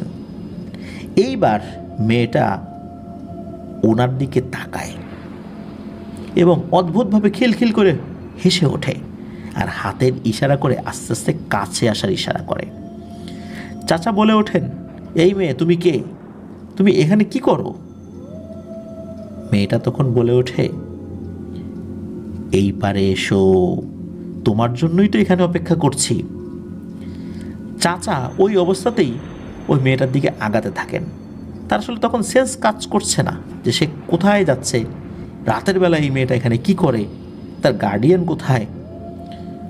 চাচা তখন মেয়েটার কাছ থেকে 3 থেকে 4 হাত দূরে ছিলেন। এমন সময় হঠাৎ করে কে যেন তার মাথাটা খালের পানিতে চেপে ধরে, দানবীয় শক্তি দিয়ে পানির ভেতরে চেপে ধরেছে। চাচা পানি থেকে উঠতে চাচ্ছেন কিন্তু পারছেন না। অনেকক্ষণ চেষ্টার পরেও তিনি যখন পারলেন না, পানি খেতে খেতেই মনে হচ্ছিল উনি মারা যাচ্ছেন। তার চোখে অন্ধকার নেমে আসে। পরের দিন চাচাকে খালের পাড়ে অজ্ঞান অবস্থায় পাওয়া যায়। তাকে উদ্ধার করেন স্থানীয় কৃষক। তাদের ভাষ্য মতে চাচাকে যখন পাওয়া গিয়েছিল তখন তার সারা শরীরে অনেক আঁচড়ের দাগ পাওয়া গিয়েছিল। তবে খুবই আশ্চর্যের কথা হলো, অজানা একটা সুঘ্রাণ চাচার শরীর থেকে নাকি পাওয়া যাচ্ছিল, যেটা তখনকার যুগের কোনো আতরের সাথে মেলেই না। এরপর তাকে বাড়িতে নিয়ে আসা হলো। এরপর চাচা সব কথা বললেন যে কি হয়েছিল, একদম মেলার শুরু থেকে শেষ পর্যন্ত, তার অজ্ঞান হওয়ার আগ পর্যন্ত, যতক্ষণ মানে তার সেন্স ছিল এই পর্যন্ত কী হয়েছিল সেটা উনি বললেন। মূলত এরপর থেকেই চাচা কেমন যেন অন্যরকম হতে শুরু করেন। উনি কথা খুব কম বলতেন, কেউ কিছু বললেই রেগে যেতেন আর বলতেন আমি চলে যাব, আমাকে যেতে দাও। কিন্তু কোথায় যাবে এই প্রশ্ন করা হলে তিনি কিছুই বলতেন না, শুধু মুচকি হাসতেন। উনি প্রায় সারাদিনই ঘুমাতেন আর রাতে জেগে থাকতেন। কার সাথে যেন কথা বলতেন, তবে কি ভাষায় কথা বলতেন এটা কেউ বুঝতে পারতো না। মনে হচ্ছে অজানা কোনো এক ভাষায় সে কথা বলছেন, কিন্তু কোন ভাষা? ওই সময় তার বাড়ির লোকজনও তো টুকটাক লেখাপড়া জানতেন, তারা কোনো ধরনের কোনো আসলে শব্দ বুঝতে পারতেন না। এদিকে চাচার স্বাস্থ্য কিন্তু খারাপ হতে থাকে, তাকে মনে হচ্ছে চেনাই যায় না, এত শুকিয়ে গেছেন অল্প কিছুদিনের মধ্যেই। এদিকে এই চাচা আসলে কি দেখেছিলেন না দেখেছিলেন, কোথায় কি হয়, টুকিটাকি জিনিস কিন্তু এই যে আমাদেরকে যিনি ঘটনা পাঠিয়েছেন তার আব্বার সাথে, মানে এই যে নাহিমুল ইসলাম ভাইয়ের আব্বার সাথে টুকটাক কিছু বিষয় শেয়ার করতেন আর কি। মূলত এই ঘটনার বিস্তারিত বিবরণ কিন্তু এই নাহিমুল ইসলাম ভাইয়ের আব্বার কাছ থেকেই পরিবারের সবাই জানতে পেরেছেন। উনি যে বলেন নাই তা না, বলেছিলেন, কিন্তু একদম বিস্তারিত পুঙ্খানুপুঙ্খ বিবরণটা মূলত ওনার কাছ থেকেই জানেন। তখন সবাই বুঝতে পারে আরে এ তো পরি আসর করছে, রাতের বেলা এই পরির সাথে কথা বলে। তখন ওনারা তো হুজুর কবিরাজ ধরা শুরু করেন, টুকটাক চিকিৎসা করানো শুরু আসলে তারা করেছিলেন, কিন্তু আসলে কোনো ফল হয়নি। ঝাড়ফুঁকের সময় নাকি তিনি বলতেন যে ওই জগতে তার একজন স্ত্রী আছে, তাকে যে কোনো সময় তার কাছে নিয়ে যাবে, তাই তাকে যেন কোনো ধরনের ঝাড়ফুঁক না করা হয়, এটা নাকি উনি বলতেন। কিন্তু পরিবারের সদস্যরা কিন্তু করেই যাচ্ছিলেন যে যে কোনোভাবে এই পরীর আসর থেকে তাকে বের করতে হবে।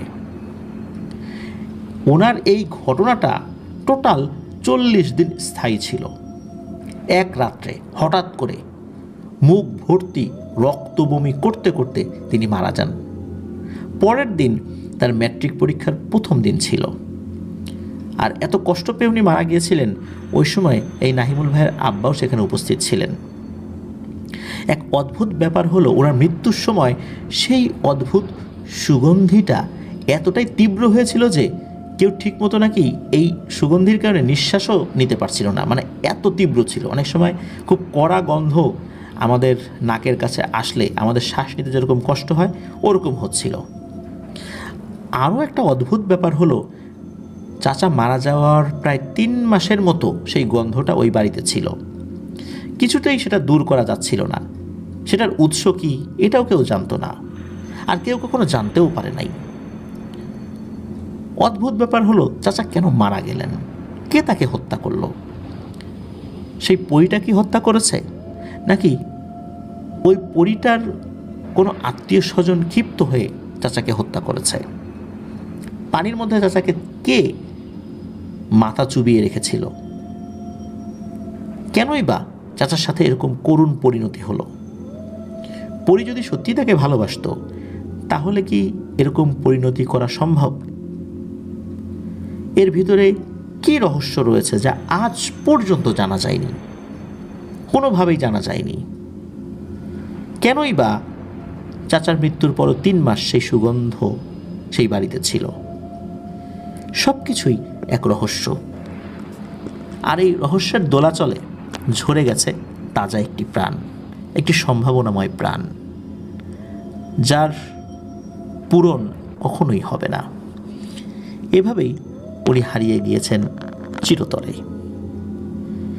জানি না কি রহস্য সেখানে, অনেক কিছুই অনুমান করা যায়, কিন্তু কেউ বলতে পারে না আসল রহস্যটা কে ছিল, কেনই বা এরকমটা হয়েছিল।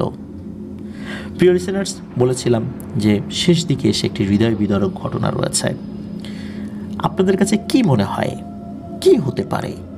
ইনশাল্লাহ আমরা চেষ্টা করব যে ভয়ের শিহরণ বইটি আপনারা যেভাবে সংগ্রহ করেছেন, বইটি খুব তাড়াতাড়ি রিপ্রিন্ট করে রকমারিতে নিয়ে আসার জন্য। ইয়াসার বইটি রকমারিতে কিন্তু পাওয়া যাচ্ছে, বইমেলা শেষ হয়ে গেলেও ইয়াসের বইটি কিন্তু সংগ্রহ আপনারা অনায়াসেই করতে পারেন। আর এই রকমারির লিঙ্কটা আপনারা আমাদের এই ভিডিওর ডিসক্রিপশনেও পেয়ে যাবেন। চলুন প্রিয় লিসেনার্স, কথা বাড়াবো না, আর অনেক কথা হয়ে গেছে। আজকের এপিসোডের প্রথম ঘটনায় চলে যাই। প্রথম ঘটনা এবং শেষ ঘটনা, এই দুটো ঘটনাই এবার আমার কাছে অন্যরকম লেগেছে। কেননা প্রথম যে ঘটনাটি আপনাদের সাথে শেয়ার করব, এই ঘটনার মধ্য দিয়ে আপনারা ডিফারেন্ট কোনো কিছু জানতে পারবেন। আর শেষ ঘটনায় একটি হৃদয় বিদারক ব্যাপার থাকছে। চলুন প্রথম ঘটনায় চলে যাই। প্রথম ঘটনাটি যিনি পাঠিয়েছেন তার নাম সাদমান সাকিব। ওনার বাড়ি নাটোর জেলার সদর উপজেলায়। মূলত উনি যে ঘটনাটি পাঠিয়েছেন সেটি ওনার নিজের সাথে ঘটে যাওয়া নয়, সেটি ওনারই এক মামির সাথে ঘটেছিল। মূলত ওনার মামা, যার নাম শফিউল হাসান, উনি এই ঘটনাটি রেকর্ড করে পাঠিয়েছিলেন এই সাদমান সাকিব ভাইয়ের কাছে, যেটি উনি সরাসরি তার ওই রেকর্ড ফাইলটাই আমাদেরকে ইমেল করেছেন। পুরো রেকর্ড ফাইলটা আমি শুনেছি। আসলে যেই পুঙ্খানুপুঙ্খ বিবরণগুলো দিয়েছেন, সব বিবরণগুলো দিতে আসলে নিষেধ করেছেন। আমি যেই বিবরণগুলো দেওয়ার প্রয়োজন মনে করছি, আমি আমার মতো করে সেটি উপস্থাপন করছি। প্রিয় লিসেনার্স, মূলত এই ঘটনাটি বেশি দিন আগের নয়, 2023 সালের সেপ্টেম্বর অক্টোবর এই সময়ের মধ্যে হয়েছিল। আর ঘটনাটি মূলত শুরু হয় শ্বাসকষ্ট দিয়ে। সেটা হচ্ছে যে এই মামি একদিন এশার নামাজ পড়ছিলেন।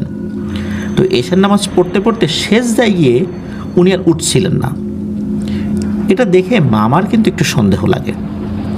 উনি যখন তাকে টাচ করেন তখন উনি পড়ে যান, মানে কাত হয়ে পড়ে যান। শ্বাসকষ্টের সমস্যাটা বেশ কয়েকদিন ধরেই মামাকে কিন্তু মামি বলছিলেন। আর যখন কাত হয়ে পড়ে গিয়েছেন তখন বোঝা যাচ্ছিল ওনার শ্বাসকষ্ট হচ্ছে। মামা তো বুঝতে পারেন যে ওই শ্বাসকষ্টের সমস্যাটাই মনে হয় সিজদায় গিয়ে আবার শুরু হয়েছে। তখন মামিকে উনি দ্রুত ওই অবস্থা থেকে তোলেন, প্রাথমিক ট্রিটমেন্ট দেওয়ার চেষ্টা করেন, পরবর্তীতে হসপিটালে নিয়ে যান। হসপিটালে নিয়ে যাওয়ার পর খুব যে বেশি জটিল কিছু হয়েছে এমনটা আসলে ডাক্তাররা বলেন না। কিছু ট্রিটমেন্ট দিয়ে আবার বাড়িতে পাঠিয়ে দেন। একই ধরনের সমস্যা মাঝে মাঝেই হতে শুরু করে। তো ব্যাপারটা আসলে শ্বাসকষ্ট কি না নাকি অন্য কোনো সমস্যার কারণে সেটা হচ্ছে, এই বিষয়ে ওনারা কিন্তু যথেষ্ট চিকিৎসা সেবা নেওয়ার চেষ্টা করেছিলেন, কিন্তু কোনোভাবেই এই বিষয়ের কোনো সুরাহা হচ্ছিল না। মানে কেন এটা হচ্ছে এটা ওভাবে আসলে ওনারা বুঝতে পারছিলেন না। ব্যাপারটা খুবই তীব্র আকার ধারণ করে, সেটির বিবরণ আপনাদেরকে দিচ্ছি। একদিন কি হয় যে মামি হঠাৎ করে শ্বাসকষ্টর যেই সমস্যাটা, এটার কারণে ওরা প্রচণ্ড কষ্ট হচ্ছিল। তখন কিন্তু মামা পাশেই ছিলেন, আরও আত্মীয় স্বজন পাশে ছিলেন। হঠাৎ করে কি হয়, মামির শ্বাস প্রশ্বাস বন্ধ হয়ে যায়। আর এই ধরনের সিচুয়েশন যখন হয় তখন বুঝতে হবে যে রোগী মারা গেছেন। সকলেই তো আসলে বুঝতে পারেন যে উনি আর পৃথিবীতে নেই, এমনটাই ধারণা করেছিলেন সবাই। অল্প কিছুক্ষণ পর সবাইকে চমকে দিয়ে মামি প্রচণ্ড জোরে একটা শ্বাস নেন এবং সেই শ্বাসটা আবার ফেলেন। আমরা অনেক সময় লম্বা করে শ্বাস নেই না, বিশেষ করে অসুস্থ মানুষ মৃত্যুর পূর্বে একটা লম্বা শ্বাস নেয়, সেইভাবে একটা শ্বাস নেন উনি অনেক জোরে শব্দ করে, আবার সেই শ্বাসটা ফেলেন। তো এইভাবে যখন ঘটনাটা ঘটলো সকলে কিন্তু ভয় পেয়ে গিয়েছিলেন, আবার খুশিও হয়েছেন যে আলহামদুলিল্লাহ হয়তো আবার শ্বাস আটকে ছিল, এখন ঠিক হয়ে গেছে। উনি শ্বাস প্রশ্বাস স্বাভাবিকভাবে নিতে থাকেন, কথা বলতে থাকেন। এই ব্যাপারটা যে শুধু একবার হয়েছে তা কিন্তু না, বেশ কয়েকবার হয়েছে। তার মানে যখন ওনার হঠাৎ করে শ্বাস প্রশ্বাস বন্ধ হয়ে যায়, ওনাকে আসলে মৃত ভাবা শুরু করেন সকলে, কিন্তু কিছুক্ষণ পর আবার সেটা ঠিক হয়ে যায়। এটা খুবই একটা রহস্যময় ব্যাপার হয়ে দাঁড়ায়। ব্যাপারটা তো আসলে স্বাভাবিক না, ডাক্তাররা কিছুই ধরতে পারছেন না এমনটা। তো এটা তো একটা সুরাহা করার দরকার। এরপর পাবনার একজন কবিরাজের সাথে ওনারা যোগাযোগ করেন সেই কবিরাজ যে তথ্য দেন তাতে তো ওনারা আটকে ওঠেন একদম রীতিমতো। সেটা হলো, সেই কবিরাজ বলেন যে মামির সাথে একটি জিন রয়েছে। মূলত এই তথ্যটা উনি জানতে পেরেছিলেন, মামির কিছু তথ্য নিয়েছিলেন যে তিনি তার সাথে থাকা জিন চালান করে দেখবেন যে কী অবস্থা। এমনকি বলেছিলেনও, একটা সময় দিয়েছিলেন যে ওই দিন রাত 11:30টার দিকে রুমের লাইটটা বন্ধ করে রাখতে। ওই সময় ওনার যে জিনটা, সেই জিন সেখানে আসবেন, মামিকে দেখে যাবেন যে আসলে তার সমস্যাটা কী। মূলত এই প্রক্রিয়ার মাধ্যম দিয়ে কবিরাজ জানান যে আসলে মামির সাথে একটি জিন রয়েছে, সেই জিনটা বেশ বয়স্ক এবং শক্তিশালী এবং খুব ভয়ঙ্কর বটে। কেন, কিভাবে মামির সাথে সে এসেছে আর এরকম সমস্যার সৃষ্টি করছে, এই বিষয়টা আসলে ওভাবে কবিরাজ জানতে পারছিলেন না। তবে কবিরাজ উনি কিছু পানি পড়া তেল পড়া দিয়ে দেন। শরীরের কিছু কিছু জায়গায় তেলটা মাখতে হবে আর পানি পড়াটা খেতে হবে। আর যখন এই ধরনের সমস্যার সৃষ্টি হবে, শ্বাসকষ্ট সংক্রান্ত সমস্যা, বা যখন মনে হবে যে ওনার উপর ওই জিনটা প্রভাব বিস্তার করছে, তখন মামির শরীরে পানিটা ছিটিয়ে দিতে হবে। শুধু এরকম না, আশেপাশেও ছিটিয়ে দিতে হবে। তো এই জিনিসটা কবিরাজ শিখিয়ে দেন। এরপর থেকেই মূলত মূল ঘটনাটার সূত্রপাত অন্যরা বুঝতে পারেন। এতক্ষণ তো আসলে এটা কি ডাক্তারি চিকিৎসা নাকি কবিরাজ চিকিৎসা, এই বিষয়টা নিয়ে অনেকেই দ্বিধাদ্বন্দ্বে ছিলেন। মাঝে মাঝেই মামির কিন্তু এই সমস্যা যখন হতো, শুরুর দিকে তো আসলে ওনারা এটা বুঝতে পারেন নাই ওইভাবে, কিন্তু কবিরাজ যখন পানি পড়া দেন সেই অনুযায়ী কাজ চলছিল। একবার কি হয়, মামির শ্বাসকষ্ট শুরু হয়ে যায় এবং উনি বিছানায় একদম শুয়ে পড়েন। তখন আর উনি নড়াচড়া করতে পারছেন না, তবে উনি ওনার হাতগুলো নাড়াচাড়া করতে পারতেন। উনি দেখছিলেন যে একটা ভয়ঙ্কর অবয়ব ওনার কাছে আসে। শুরুর দিকে, ওই যে যখন শুরুর দিকে শ্বাসকষ্ট হতো, তখন কিন্তু উনি ওই অবয়বটা দেখতে পেতেন না। যখন কবিরাজ কিছু পানি পড়া এগুলো দিলেন, এরপর থেকে উনি ওই অবয়বটাকে দেখতে শুরু করেন। উনি দেখলেন যে দরজা দিয়ে একটা ভয়ঙ্কর অবয়ব ওনার রুমে ঢুকছে এবং ওনার শরীরের উপরে চেপে বসছে এবং ওনাকে ক্রমাগত আঘাত করছে। উনি ওইভাবে নড়াচড়া করতে পারছেন না, কিন্তু উনি হাত দিয়ে ওই অবয়বটাকে আটকানোর চেষ্টা করছেন। কিন্তু ওই অবয়বটা একটা বাতাসকে যেমন আটকে রাখা যায় না হাত দিয়ে, মনে হচ্ছে ওনার হাতটা ওই অবয়বের শরীরের ভেতর দিয়ে চলে যাচ্ছে, কোনোভাবেই তাকে আটকে রাখতে পারছেন না। ওই অবয়বটা মামিকে আঘাত ক্রমাগত করেই যাচ্ছে, মামি কোনো প্রতিরোধই গড়ে তুলতে পারছেন না। আর ওই সময় মামির শ্বাসকষ্ট শুরু হয়ে যায়।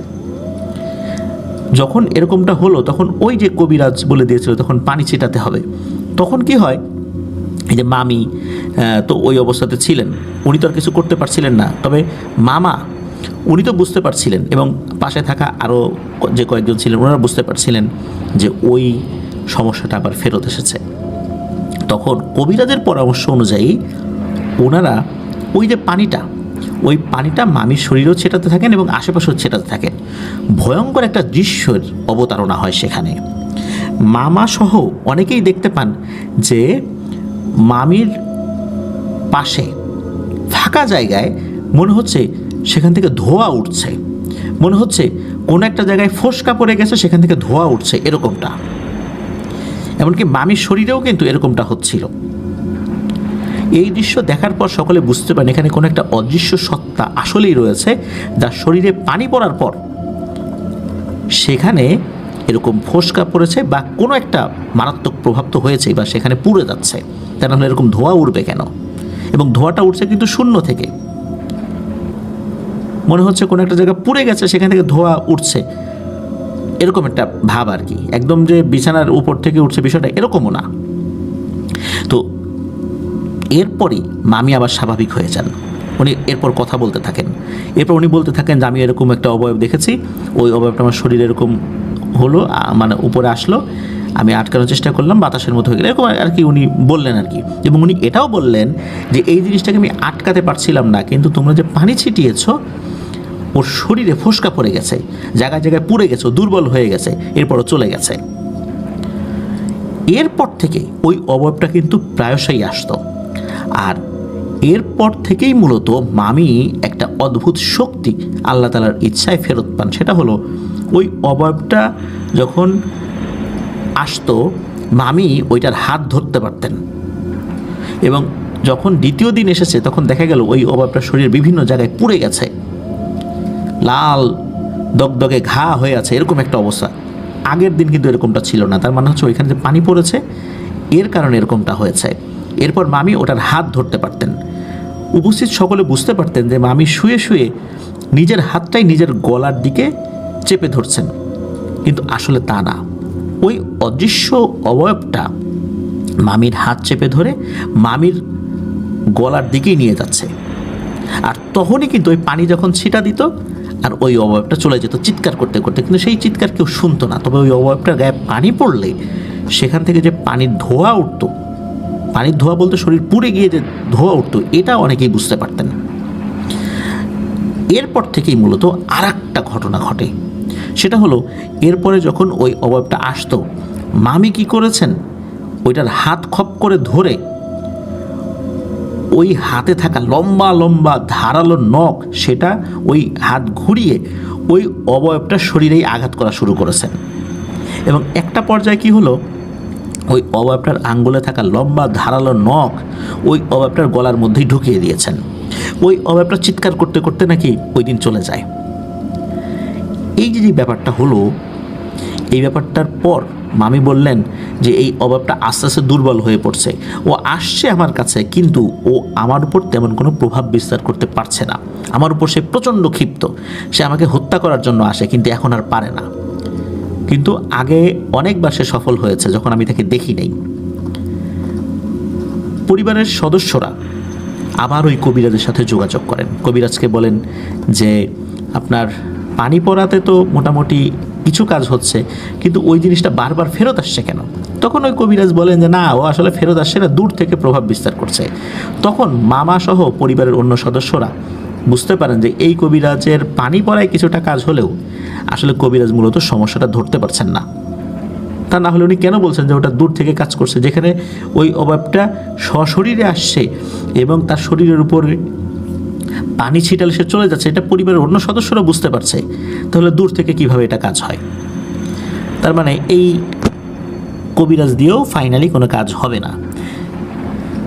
মূলত ওনারা সিদ্ধান্ত নিলেন এবং চিন্তাও করলেন যে না, এটার সাথে যুদ্ধ আমাদেরকেই করতে হবে আর মামিকেই করতে হবে।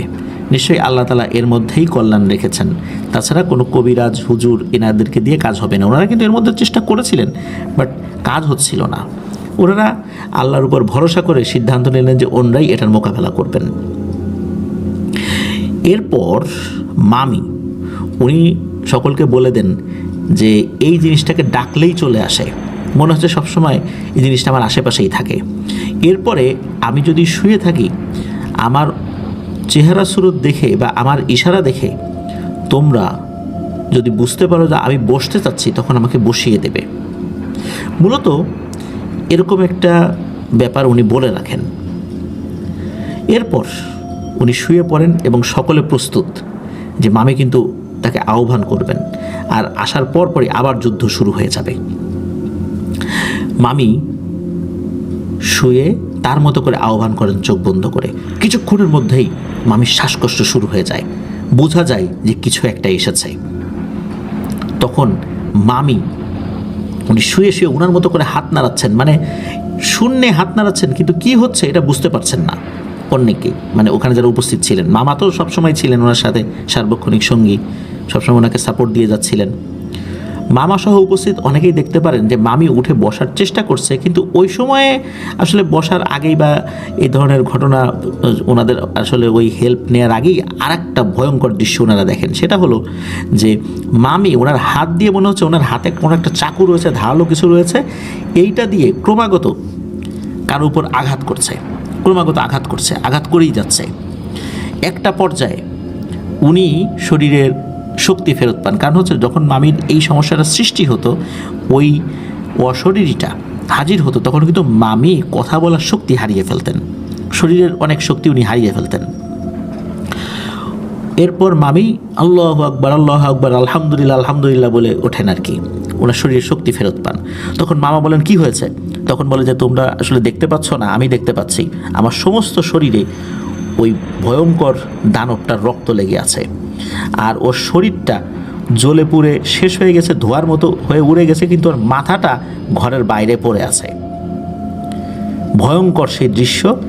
মূলত ওর শরীরের নখ দিয়েই ওর গলায় আমি ক্রমাগত আঘাত করতে করতে ওর মাথাটাই ওর ধর থেকে ছুটিয়ে ফেলেছি, ও মারা গেছে।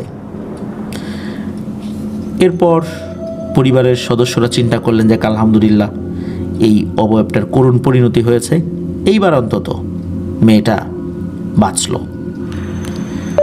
এরপর মামি বললেন যে এই বিছানাতেও কিন্তু প্রচুর রক্ত লেগে আছে, কারণ অন্যরা তো দেখতে পাচ্ছেন না, দেখার কথাও না। তখন মামা ওই বিছানার চাদর সহ অন্যান্য জিনিসগুলো, মামি যেই ড্রেস পরেছিলেন সেই ড্রেসটা চেঞ্জ করতে বললেন, কারণ ওটাতেও নাকি রক্ত লেগেছিল। এরপর ওই ভয়ঙ্কর অবয়বটার মাথা যেখানে পড়েছিল ওই মাটিতেও নাকি অনেক রক্ত ছিল, এবং সেই রক্তগুলো নাকি কালো কালো রক্ত, ছোপ ছোপ রক্ত, এটা মামি বলেছিলেন। মামা চিন্তা করলেন যে এরকম রক্ত যদি বাইরের উঠোনে এরকম থাকে, তাহলে তো রাতের বেলা যদি অন্য জিনেরা এদিক দিয়ে যায়, যদি জিনেদের রক্ত দেখে, তাহলে অন্য ধরনের সমস্যা হতে পারে। এই জন্য একটা পার্টি বা এই টাইপের বা মাদক জাতীয় কিছু জিনিস দিয়ে ওই জায়গাটা ঢেকে রেখেছিলেন, কিন্তু ওই জায়গাটাতে আসলে অন্যরা তো দেখতে পাচ্ছিলেন না যে ওখানে কী হচ্ছে।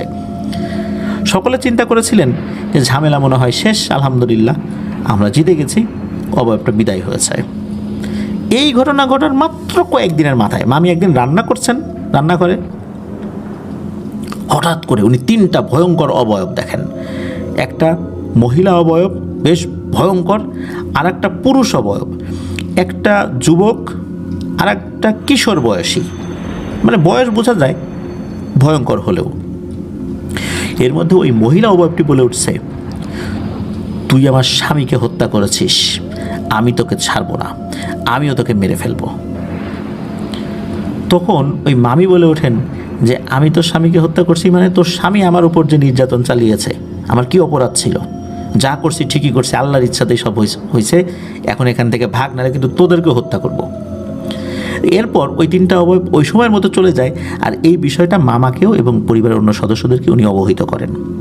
পরিবারের সদস্যরা শুনে চিন্তিত হয়ে যান যে যুদ্ধ এখনও শেষ হয়নি, যুদ্ধ এখনও বাকি রয়েছে, সামনে আরও 3টাকে মোকাবেলা করতে হবে। একটাকে তো মোকাবেলা করেছেন মামি, আল্লাহর ইচ্ছায় আরও 3টাকে মোকাবেলা করতে হবে। তখন পরিবারের সদস্যরা তো আসলে কি করবেন, একই রকমের পদ্ধতি এখন অবলম্বন করবেন কি না, এটা নিয়ে খুব চিন্তিত হয়ে পড়েন যে কী করা যায়, কি করা যায়। এর মধ্যে ঘটে সবচেয়ে রহস্যময় এক ঘটনা। মামি রাতের বেলা ঘুমিয়ে আছেন, স্বপ্নের মধ্যে এক সুদর্শন পুরুষকে উনি দেখতে পান। সেই সুদর্শন পুরুষ এসে মামিকে বলছে যে তুমি এভাবে ওই 3টা জিনকে মোকাবেলা করতে পারবা না, আমি যেটা শিখিয়ে দেই তুমি সেটা করো। তখন নাকি ওই অবয়ব কিছু দোয়া শিখিয়ে দিয়েছিলেন, এবং গাছের পাতা, কি গাছ এটা আসলে আমাকে বলতে পারেন নাই সাদবান সাকিব ভাই, তো একটা গাছের পাতা দেখিয়েছেন যে এই গাছের পাতা সংগ্রহ করতে হবে এবং কি পদ্ধতিতে কাজ করতে হবে সেটা স্বপ্নের মধ্যেই মামিকে শিখিয়ে যান। এরপর মামির ঘুম ভেঙে যায়। সকালবেলা উঠে মামাকে সহ পরিবারের অন্য সদস্যদেরকে বলেন যে উনি এরকম একটা স্বপ্ন দেখেছেন। এই স্বপ্ন দেখার কথা যখন বলেছেন তখন পরিবারের সদস্যরা বুঝতে পারেন যে নিশ্চয়ই এর মধ্যে আল্লাহর কোনো ইশারা রয়েছে, তা না হলে এরকম রহস্যময় স্বপ্ন উনি কেন দেখবেন। এরপর মামি বলেন যে আমি এখন বাড়ির বাইরে যাই, দেখি ওই গাছটার পাতা আমি সংগ্রহ করতে পারি কিনা, কারণ স্বপ্নের মধ্যে ওই পাতাটাকে খুব ভালো মতো চিনিয়ে দিয়েছিলেন। এরপর উনি বাইরে গিয়ে ওনার সাথে লোক নিয়ে গিয়েছিলেন, অবশ্য সত্যি ওই পাতাটা উনি শনাক্ত করতে পেরেছিলেন। 3টা পাতা উনি সাথে করে নিয়ে আসেন। এরপর মূলত শুরু হবে যুদ্ধ। মামি চেষ্টা করলেই অবয়বগুলোকে ডাকতে পারতেন, মানে উনি চোখ বন্ধ করে যদি ওদেরকে মনে মনে ডাকতেন তাহলে ওরা চলে আসতো। মামি চিন্তা করলেন যে এদেরকে এবার ডাকা যায়, আর দেরি করা যাবে না, ওরা কখন সুযোগ বুঝে আক্রমণ করবে তখন হয়তো আমার কাছে পাতা টাতা এগুলো থাকতে নাও পারে। এদিকে এই যুদ্ধের সহযোগী হওয়ার জন্য মামা তো আছেন, অন্যরাও দাঁড়িয়ে আছেন। মামি বিছানার উপর শুয়ে পড়েন। শোয়ার পর বলা থাকে যে এইবার কিন্তু আর ভুল করা যাবে না, যখনই আমি উঠে বসতে চাইবো তোমরা আমাকে বসিয়ে দেবে। সকলে মোটামুটি প্রস্তুত। মামি চোখ বন্ধ করে ডাকতে থাকেন।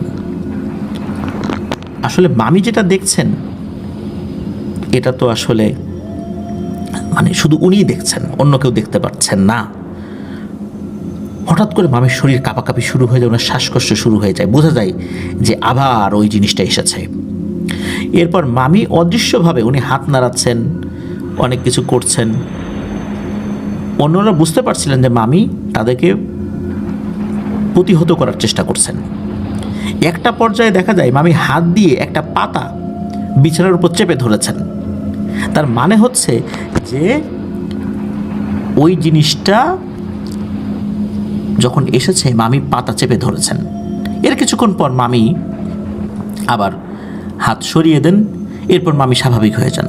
এরপর মামি বলেন আলহামদুলিল্লাহ, ওই মহিলা অবয়বটাকে আমি হত্যা করেছি, ঠিক যেভাবে ওর স্বামীকে আমি মেরেছিলাম একই রকমভাবে ওর নখ দিয়ে ওকে হত্যা করেছি। সকলে তো আলহামদুলিল্লাহ বলেন এবং বলেন যে তুমি পাতাটা দিয়ে কি করলা? তখন বলেন যে ওর যে একটা বড় যুবক ছেলে ছিল ওইটা আসছিল ওর মায়ের মৃত্যুর পর আমাকে আক্রমণ করার জন্য।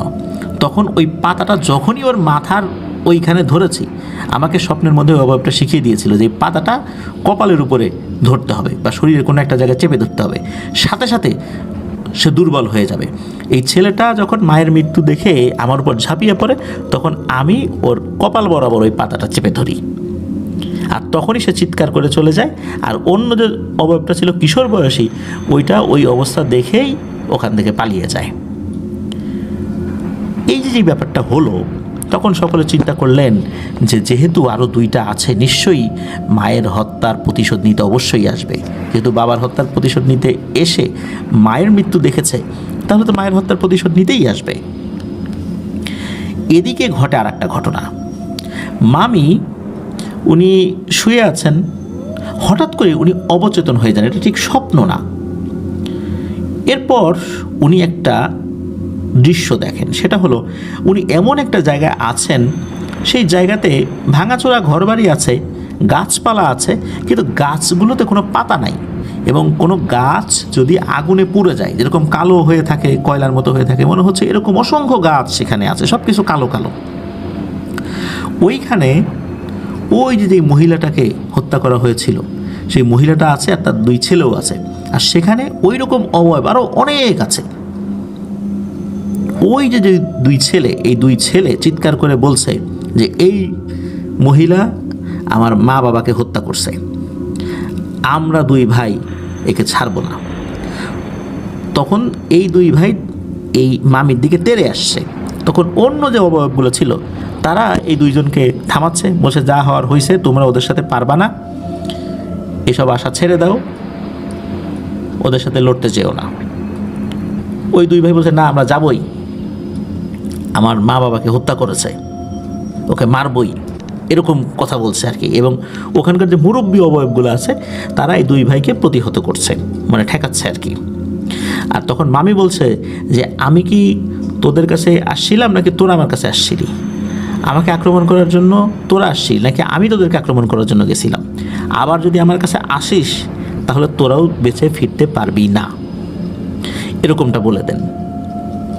এরপর হঠাৎ করে ওনার চেতনা ফেরত আসে। তখন উনি বুঝতে পারেন উনি সম্পূর্ণ একটা অন্য জগতে গিয়েছিলেন। এটা আসলে নিছক স্বপ্ন ছিল না, মূলত তাকে কোনোভাবে ঘুমের মধ্যে হোক বা যেভাবেই হোক তাকে তাদের জগতে নিয়ে গিয়ে এই দৃশ্যটা দেখানো হয়েছিল। তো এটা দেখার পর এটা উনি পরিবারের সাথে শেয়ার করেন যে উনি এটা দেখেছেন।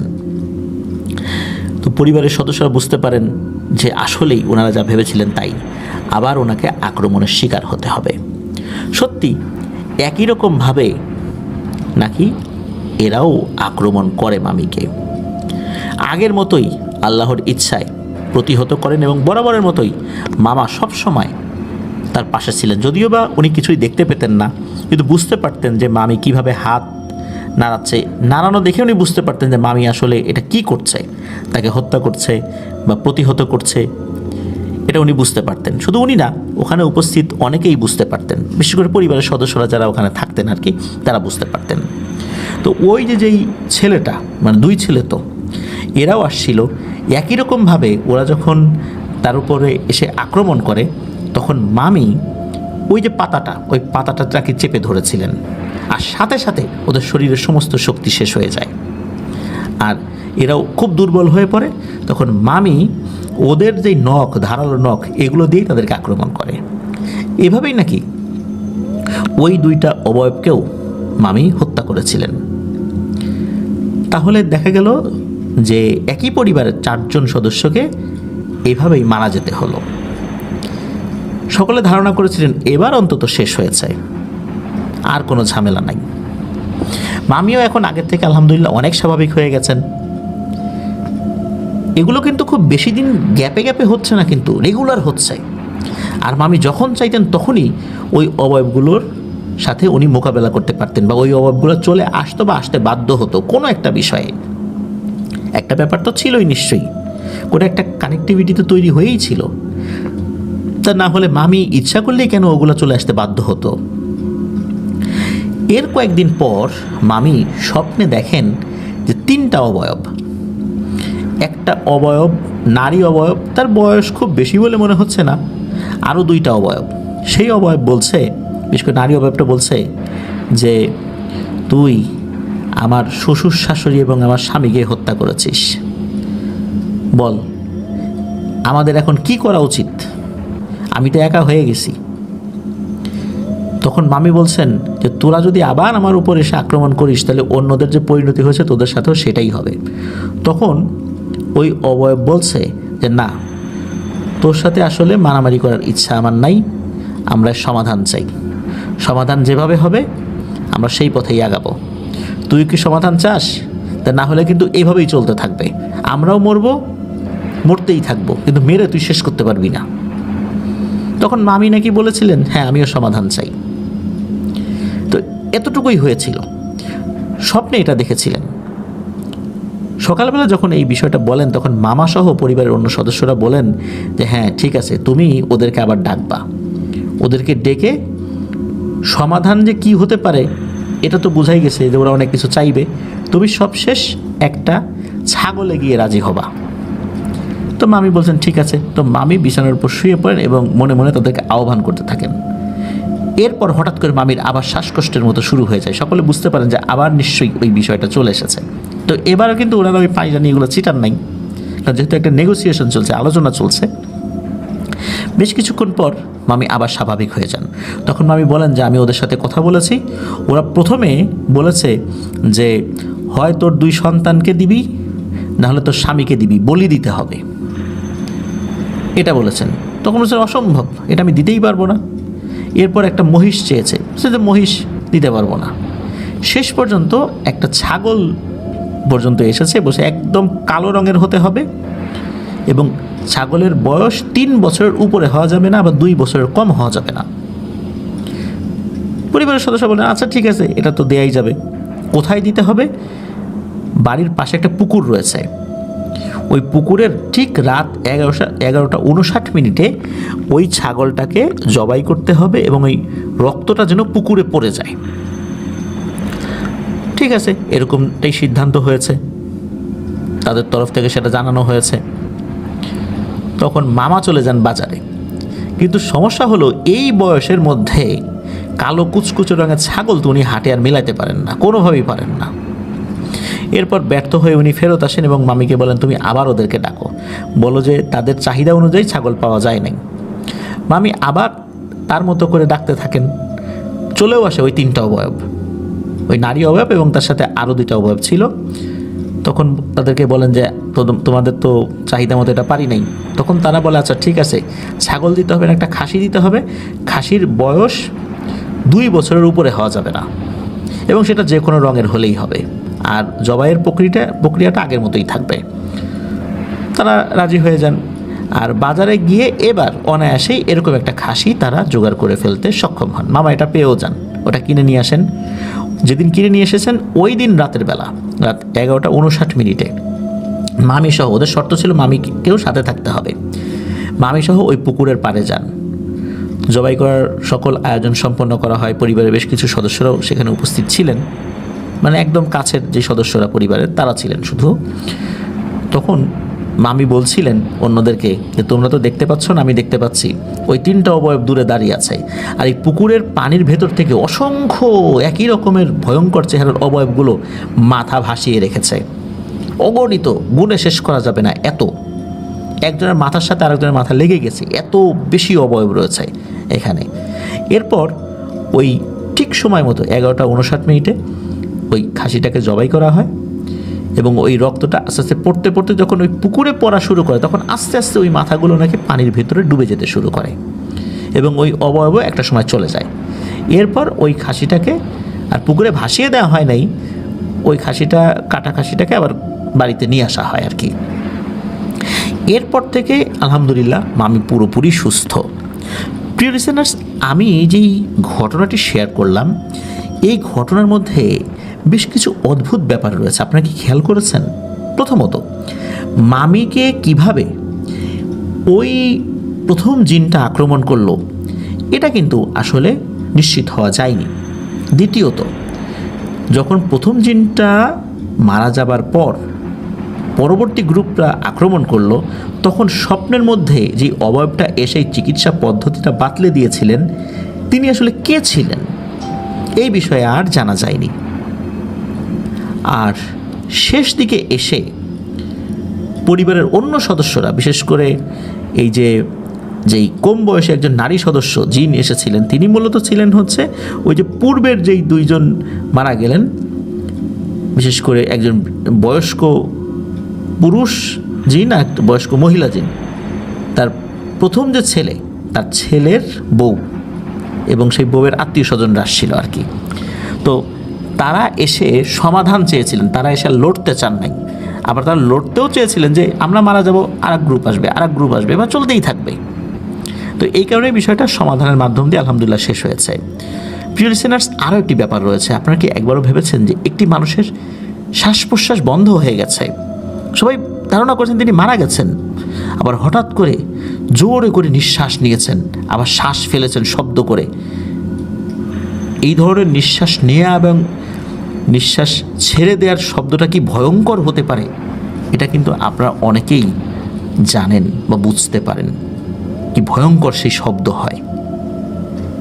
আসলে কারো শ্বাস প্রশ্বাস এভাবে বন্ধ করে রাখা যায়? এভাবে বেশ কিছুক্ষণ বন্ধ হয়ে থাকলে তো মানুষ মারা যাবে। আল্লাহর অশেষ রহমতে মামি প্রত্যেকবার এই অবয়বগুলোর সাথে যুদ্ধ করে উনি জিতেছিলেন, আর সবসময় ওনার সাথে ওনার স্বামী ছিলেন, এই যে শফিউল হাসান মামা যিনি, উনি সাথে ছিলেন। প্রিয় লিসেনার্স, এই সমস্যার যে সমাধানটা এটা কিন্তু আসলে বড় ধরনের কোনো হুজুর, কবিরাজ, তান্ত্রিক এটা দিয়ে হয়নি, শুধু ওই পানির ওই ব্যাপারটা ছাড়া এই পুরোটাতেই মামি এবং তার পরিবারের সদস্যরা ওই অদৃশ্য শক্তির সাথে আল্লাহর উপর ভরসা করে যুদ্ধ করেছিলেন এবং এই যুদ্ধে ওনারা আল্লাহর অশেষ ইচ্ছা এবং রহমতে জিতে গিয়েছিলেন। অন্যান্য ঘটনায় আমরা দেখি মানুষের পক্ষে জিনেরা এসে যুদ্ধ করে, কিন্তু এবার কিন্তু মানুষদেরকে যুদ্ধ করতে হয়েছিল। খুব বেশি দিন আগের ঘটনা না, ঘটনার শুরুতেই বলেছি 2023 সালের সেপ্টেম্বর অক্টোবর মাসের মধ্যে এই ঘটনাটি ঘটেছিল। এটাই ছিল ঘটনা। এই ঘটনার মধ্যে আমাদের আসলে সত্যি অনেক কিছু শিক্ষণীয় রয়েছে। যারা আমরা এই ঘটনার মূল যেই তাৎপর্য বুঝতে পেরেছি, নিশ্চয়ই আমরা সকলেই বলবো যে সব সমস্যার সমাধান হুজুর, কবিরাজ, তান্ত্রিকে হয় না। অনেক সমস্যা নিজে থেকেই সমাধানের জন্য উদ্যোগী হতে হয় এবং আল্লাহর উপর ভরসা করে কাজ চালিয়ে যেতে হয়।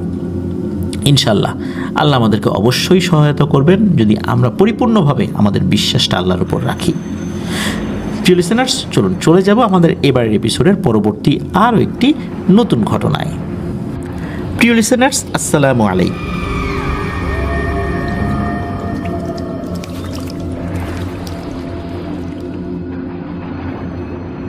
আবারও স্বাগতম জানাচ্ছি প্রিয় লিসেনার্স আমাদের 139তম এপিসোডের নতুন আরও একটি ঘটনায়। এখন যার ঘটনাটি আপনাদের সামনে উপস্থাপন করব তার নাম তাওহিদ হাসান। ওনার বাড়ি সিরাজগঞ্জ জেলার কামারখন্দ উপজেলার বড়ধুল ইউনিয়নের বড়ধুল গ্রামে। ওনার বর্তমান বয়স 17 বছর। আমাদের চ্যানেলের একজন রেগুলার লিসেনার। তো উনি যে ঘটনাটি আমাদের সাথে শেয়ার করেছেন, ঘটনাটি একটি সত্য এবং মর্মান্তিক ঘটনা। ঘটনাটি ঘটেছিল 2007 সালে, যখন সারা দেশে ব্যাপক এলাকা জুড়ে বন্যার প্রকোপ শুরু হয়েছিল। এই ঘটনাটি ঘটেছিল ওনার এক নানার সাথে। ওনার নানার বাড়ি সিরাজগঞ্জ জেলার সদর উপজেলার বহুলি ইউনিয়নের বেড়াবাড়ি গ্রামে। ওই নানার নাম ছিল আমজাদ শেখ। তখন তার বয়স ছিল 45 বছর। ওই আমজাদ নানার আবার মাছ ধরার ব্যাপক নেশা ছিল। মাছ ধরতে পারাতেও উনি ছিলেন বেশ পটু। মাছ ধরতে গেলে খালি হাতে আল্লাহর রহমতে উনি ফিরতেন না। 2007 সালে যখন বন্যা হয়, তখন ওই এলাকায়ও কিন্তু অনেক পানি হয়েছিল। পানির সাথে অনেক মাছও এসেছিল। তো ওনার ওই নানা এবং নানার ভাই এবং তার বন্ধুরা প্রতিদিন রাতের বেলা মাছ মারতে যেতেন। তারা বেশিরভাগ ক্ষেত্রেই পলো এবং বড়শি দিয়ে মাছ ধরতেন। নানা রাতের বেলা মাছ মারতে গেলে বেশিরভাগ সময় কাউকে না কাউকে সাথে নিয়ে যেতেন, একা একা খুব একটা যেতেন না। একদিন মাছ মারতে যাওয়ার সময় তিনি কাউকে পেলেন না, তাই সেদিন তিনি একাই মাছ ধরতে গেলেন। তার সাথে সেদিন ছিল একটা মাছ রাখার পাত্র, যাকে গ্রামের ভাষায় মালই বলে। তিনি সেদিন চিন্তা করেছিলেন হাতড়িয়ে হাতড়িয়ে মাছ ধরবেন। নদীর এক জায়গায় পানি কম ছিল, যেখানে হাতড়িয়ে অনেক মাছ ধরা যেত। তিনি সেই জায়গায় গিয়ে পৌঁছলেন এবং হাতড়িয়ে মাছ ধরা শুরুও করলেন। কিছুক্ষণের মধ্যে অনেকগুলো মাছ পেয়েও গেলেন। তিনি মাছগুলো একে একে মালয়ের ভিতরে রাখলেন। অনেকগুলো মাছ ধরা হয়ে গিয়েছিল। তখন তিনি চিন্তা করেন এখন উনি বাড়িতে যাবেন। আরও 2 মিনিট হাতড়ে দেখলে কেমন হয়। শেষবারের বার উনি আরও 2 মিনিট হাতড়ালেন। তিনি আরও একটা মাছ পেলেন। তিনি ওই মাছটা যখনই ওই মাছ রাখার যে মালই ওইটার মধ্যে রাখতে যাবেন, তখনই হঠাৎ পেছন থেকে কেউ তার হাতটা চেপে ধরে। কে ধরলো এরকমভাবে হাত চেপে? উনি খুব চমকে উঠেছিলেন। ওই হাতটা ছিল খুবই ঠান্ডা, মনে হচ্ছে বরফের হাত। তিনি পেছন দিকে তাকিয়ে যা দেখেন, সেটা দেখে ওনার পিলে চমকে যায়। উনি দেখেন বিশাল বড় চিকন লিকলিকে কালো লোমযুক্ত একটি অবয়ব। এই অবয়ব তার হাত দিয়ে শক্ত করে এই আমজাদ নানার একটা হাত চেপে ধরে রেখেছে। এটা দেখে উনি তার হাতটা জোরে ঝাঁকি দিয়ে এক দৌড়ে উপরে উঠে আসেন এবং তাড়াতাড়ি করে বাড়িতে চলেও আসেন। এই কথা তখন তিনি কাউকে বলেননি। পরের দিন সকালবেলা তিনি তার ছোট ভাইকে রাতের সব ঘটনা খুলে বলেন।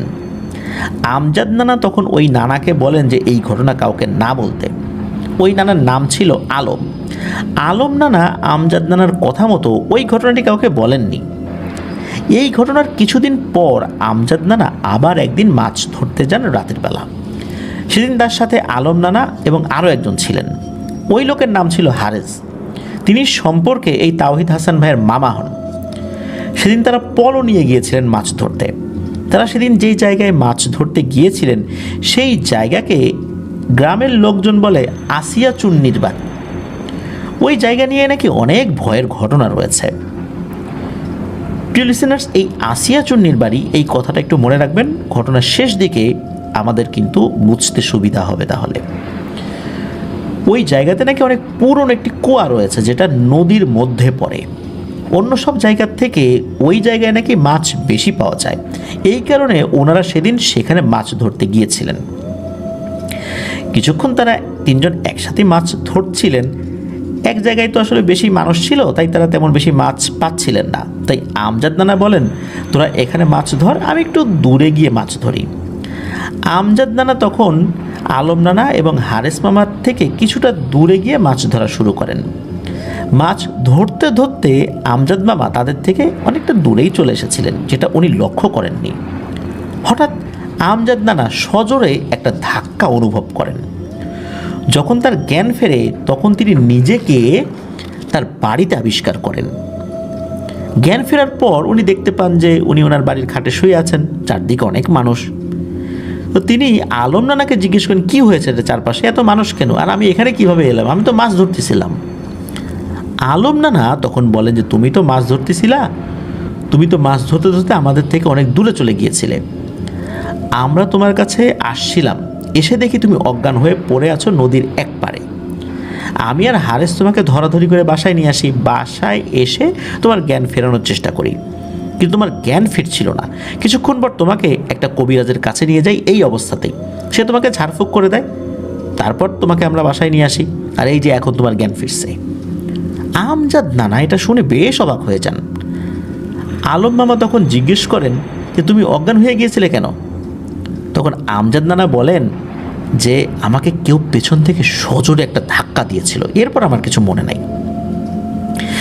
এই ঘটনার অল্প কয়েকদিনের মধ্যেই নানা একদম সুস্থ হয়ে ওঠেন।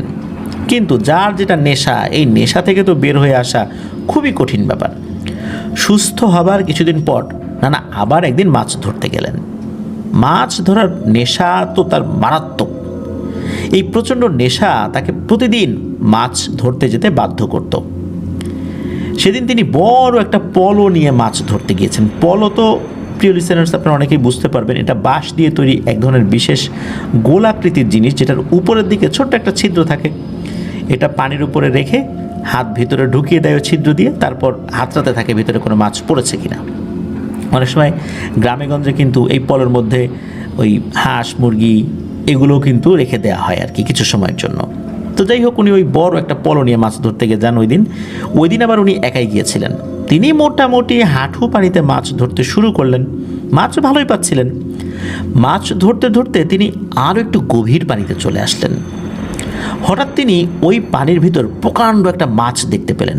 মাছটা যে আসলে কী মাছ, বোয়াল মাছ না শোল মাছ না কী মাছ, ওটা আসলে উনি ওইভাবে বুঝতে পারেন নাই। আর এত বড় মাছ উনি ওনার জীবনে খুবই কম দেখেছিলেন। তিনি যে পলো নিয়ে গিয়েছিলেন সেটিতে ওই মাছ ধরা ছিল অসম্ভব। তিনি চিন্তা করলেন এই মাছটিকে তো ধরতে হবে, কিন্তু এই পলো দিয়ে মাছ ধরি কিভাবে? মাছটি ওই হাঁটু পানোর ভেতর থেকে এক জায়গা থেকে আর এক জায়গায় আসলে যাচ্ছিল না, একটা জায়গায় শান্তভাবে দাঁড়িয়েছিল।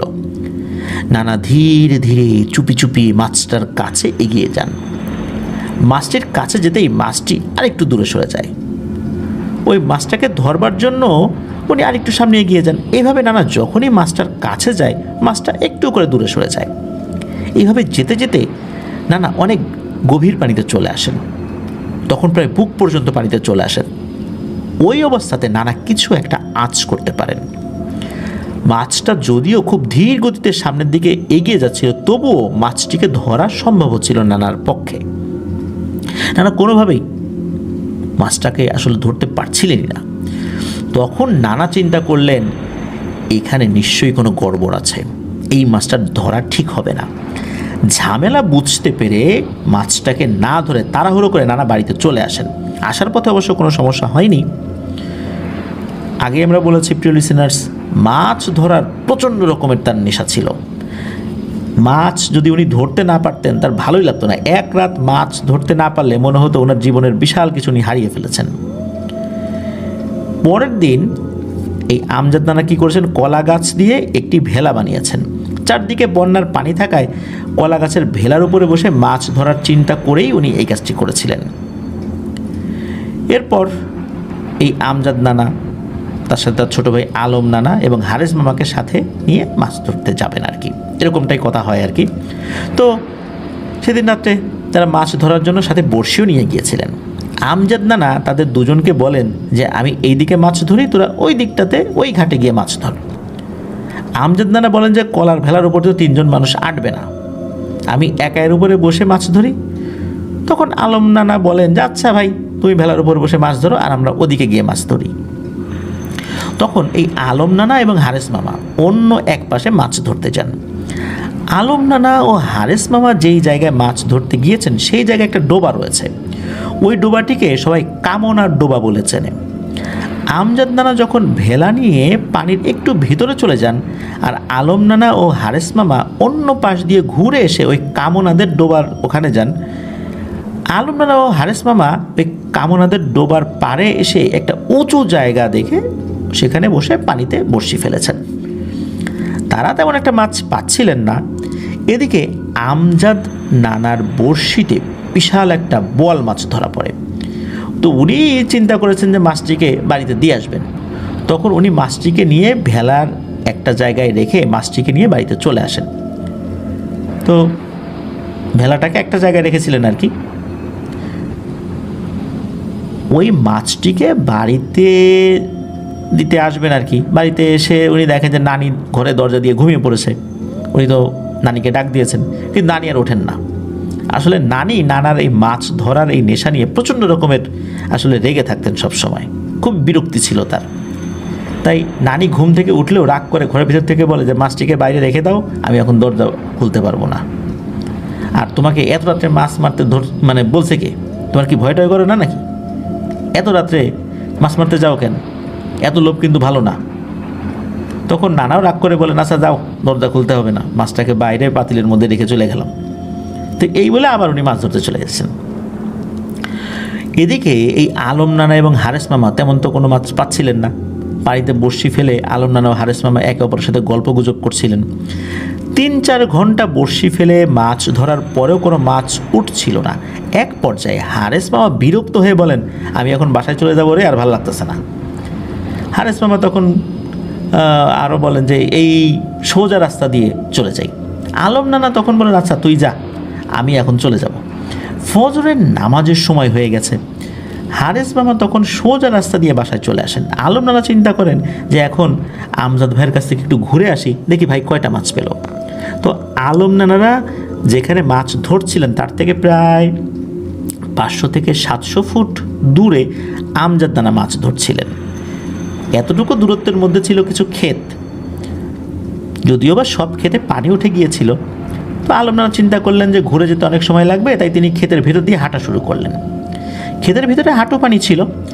আমজাদ নানা যেখানে মাছ ধরছিলেন তার কাছাকাছি যেতে আলম নানা দেখতে পান একটা বাঁশ পানির মধ্যে গাড়া, বাঁশের সাথে কি যেন একটা বাধা। আরেকটু কাছে যেতে তিনি বুঝতে পারলেন সেগুলো দুটো মাছ। তিনি ভালোভাবে দেখে বুঝলেন এ দুটো বোয়াল মাছ। তিনি বুঝতে পারলেন যে আমজাদ নানা হয়তো মাছ দুটোকে ধরে এই বাঁশের সঙ্গে বেঁধে রেখেছেন। মাছ দুটোকে দেখে তিনি খুশি হলেন। তিনি আমজাদ নানাকে খুঁজতে শুরু করলেন। আশেপাশে কোথাও তিনি আমজাদ নানাকে দেখতে পেলেন না। তিনি কিছুক্ষণ খোঁজাখুঁজি করলেন। খোঁজাখুঁজির এক পর্যায়ে তিনি কিছুটা দূর একটা ভেলা দেখতে পেলেন। আর একটু কাছে যেতে তিনি ভেলার নিচে কিছু একটা আটকে থাকতে দেখলেন। বুঝতে পারলেন না জিনিসটা আসলে কি। প্রথম দেখায় তিনি এটাকে কোনো বস্তা মনে করেছিলেন, কিন্তু আরেকটু কাছে যেতেই তিনি যা দেখলেন তা দেখে ওনার শরীরের রক্ত হিম হয়ে গেল। তিনি দেখতে পেলেন তার ভাইয়ের কলার যে ভেলাটা, এই ভেলার নিচে তার ভাইয়েরই নিথর দেহ। বিষয়টা দেখে তিনি চিৎকার দিয়ে লোকজনকে ডাকাডাকি শুরু করলেন। তিনি লাশটাকে টেনে বের করার চেষ্টা করলেন, কিন্তু লাশটা প্রায় পুরোটাই ছিল কলার ভেলার নিচে। কলার ভেলাটার ওজন তো অনেক ছিল, তাই সেটাকে উনি একা উঠাতে পারছিলেন না। কিছুক্ষণ পর বেশ কিছু লোকজন জড়ো হয়ে যায়, যেহেতু উনি ডাকাডাকি করছিলেন, চিৎকার চেঁচামেচি করছিলেন। সবাই মিলে তখন আমজাদ নানার মৃতদেহটাকে ভেলার নিচ থেকে টেনে বের করেন। ঘটনাটি দেখে সবাই তো অবাক। সুস্থ সবল একটি মানুষ কিভাবে মারা গেল, আর মারা গিয়ে কিভাবে ভেলার নিচে চলে গেল। আমজাদ নানার মৃতদেহকে তখন বাসায় নিয়ে আসা হয়, সাথে ওই মাছ দুটোকেও নিয়ে আসা হয়। আমজাদ নানার মৃতদেহ দেখে তার স্ত্রী তো পাগল প্রায় হয়ে যায়। মানুষ তো মৃত্যুবরণ করবেই, তাই না? মৃত্যু অনিবার্য সত্য। কিন্তু আমজাদ নানার এভাবে চলে যাওয়াটা কেউ মেনে নিতে পারছিলেন না। আমজাদ নানা কিন্তু খুব ভালো সাঁতার জানতেন, তিনি খুব সাহসী। তার লাশটা যেখানে পাওয়া যায় সেখানে ছিল সর্বোচ্চ হাঁটু পানি। সেই জায়গায় পানিতে ডুবে মৃত্যুবরণ করার তো প্রশ্নই আসে না। কিন্তু তার দেহের সমস্ত আলামত বলে দেয় যে তিনি পানিতে ডুবে মারা গেছেন। হাঁটু পানিতে ডুবে কেউ মারা যেতে পারে? যাই হোক, একটা লোক তো মারা গেছে, তাকে তো দাফন কাফন করতে হবে। কোথায় দাফন করবেন? চারদিকে তো সব জায়গায় বন্যার পানি। একটা কবরস্থান ছিল যেটা নদীর ওপারে, সেখানে যেতে হলে নদীর ওপর দিয়ে নৌকা নিয়ে যেতে হবে। সবাই চিন্তা করেন আমজাদ নানাকে সেখানে দাফন করা হবে, তাই একটা নৌকা ভাড়া করা হয়। আমজাদ নানাকে নৌকায় ওঠানো হয়। নৌকাতে আমজাদ নানার আত্মীয় স্বজন, ও কিছু পাড়া প্রতিবেশীও ওঠেন, কিছু বাচ্চা কাচ্চাও ছিল। নদীর ওপারের কবরস্থানে যেতে হলে নৌকাটিকে যেতে হবে ওই আসিয়া চুন্নির বাড়ির কাছ দিয়ে। আসিয়া চুন্নির বাড়ির নাম আমরা কিন্তু শুরুতেই বলেছিলাম, যেটা মনে রাখতে হবে। তো যাই হোক, আমজাদ নানা একবার ধাক্কা খেয়েছিলেন, মনে আছে? ধাক্কা খাওয়ার পর অজ্ঞান হয়ে গেছে। এটা হচ্ছে সেই জায়গা, এই আসিয়া চুন্নির বাড়ির ওখানে, যেখানে নানা অজ্ঞান হয়ে গিয়েছিলেন। তো যাই হোক, নানার লাশ নিয়ে নৌকাটি যখন ওই আসিয়া চুন্নির বাড়ির কাছ দিয়ে যাওয়া শুরু করে, তখন মাঝির কাছে হঠাৎ করে মনে হয় নৌকাটি অনেক ভার হয়ে গিয়েছে, অনেক ভারী কিছু নৌকাতে উঠে পড়েছে। এক পর্যায়ে নৌকাটি ডুবে যাবে এমন একটা ভাব, নৌকাটি আর আগাচ্ছেই না। এমন না যে নিচে কোনো গাছ বা আগাছা রয়েছে সেটাতে নৌকা আটকে গিয়েছে, ওই জায়গাটা ছিল বেশ গভীর। নদীর ওই জায়গাটা আসলেই অনেক গভীরই, সেখানে কোনো নৌকা কোনো গাছের সাথে বা আগাছার সাথে বেঁধে যাবে এটা আসলে কোনো সুযোগই নাই। তাহলে নৌকাটা আগাচ্ছে না কেন? নৌকার উপর তো বেশ কয়েকজন হুজুর ছিলেন, ওরা সবাই দোয়া কালাম পড়তে শুরু করলেন এবং অন্যদেরকেও যে যেই দোয়া কালাম জানে সেটা পড়তে বললেন। সূরা কালাম পড়ার কিছুক্ষণ পর নৌকাটা হঠাৎ করে অনেকটা হালকা হয়ে যায় এবং একাই চলতে শুরু করে। সবাই তখন হাফ ছেড়ে বাঁচে। এক পর্যায়ে সবাই নদীর ওই পারে গিয়ে পৌঁছায়। দাফন কাফনের সময় আল্লাহর রহমতে কোনো সমস্যা হয়নি। আমজাদ নানাকে দাফন কাফন করে সবাই তখন আবার ওই নৌকাতে করেই বাড়িতে ফেরত আসবেন। আসার সময় ওই আসিয়া চুন্নির বাড়ির কাছে আর একটা নতুন সমস্যার সৃষ্টি হয়। আসিয়া চুন্নির বাড়ির কাছে আসার পর ওই নৌকাটি হঠাৎ করেই ঘুরপাক খেতে থাকে। বাচ্চারা তো ভয়ে কান্নাকাটি করতে থাকে। নৌকাটি প্রচণ্ড দুলুনি দিচ্ছিল, একবার এ পাশে কাত হয়, একবার ও পাশে কাত হয়। এবারও অনেকক্ষণ দোয়া কালাম পড়তে পড়তে আল্লাহর রহমতে নৌকাটা স্বাভাবিক হয়। এরপর দ্রুত নৌকা চালিয়ে সেখান থেকে সবাই চলে আসেন। বাসায় আসার পথে অবশ্য কোনো সমস্যা হয়নি। তো উনি যেই দুটি মাছ ধরেছিলেন এগুলো কিন্তু ফকির মিসকিনকে খাইয়ে দেওয়া হয়েছিল। প্রিয় লিসেনার্স,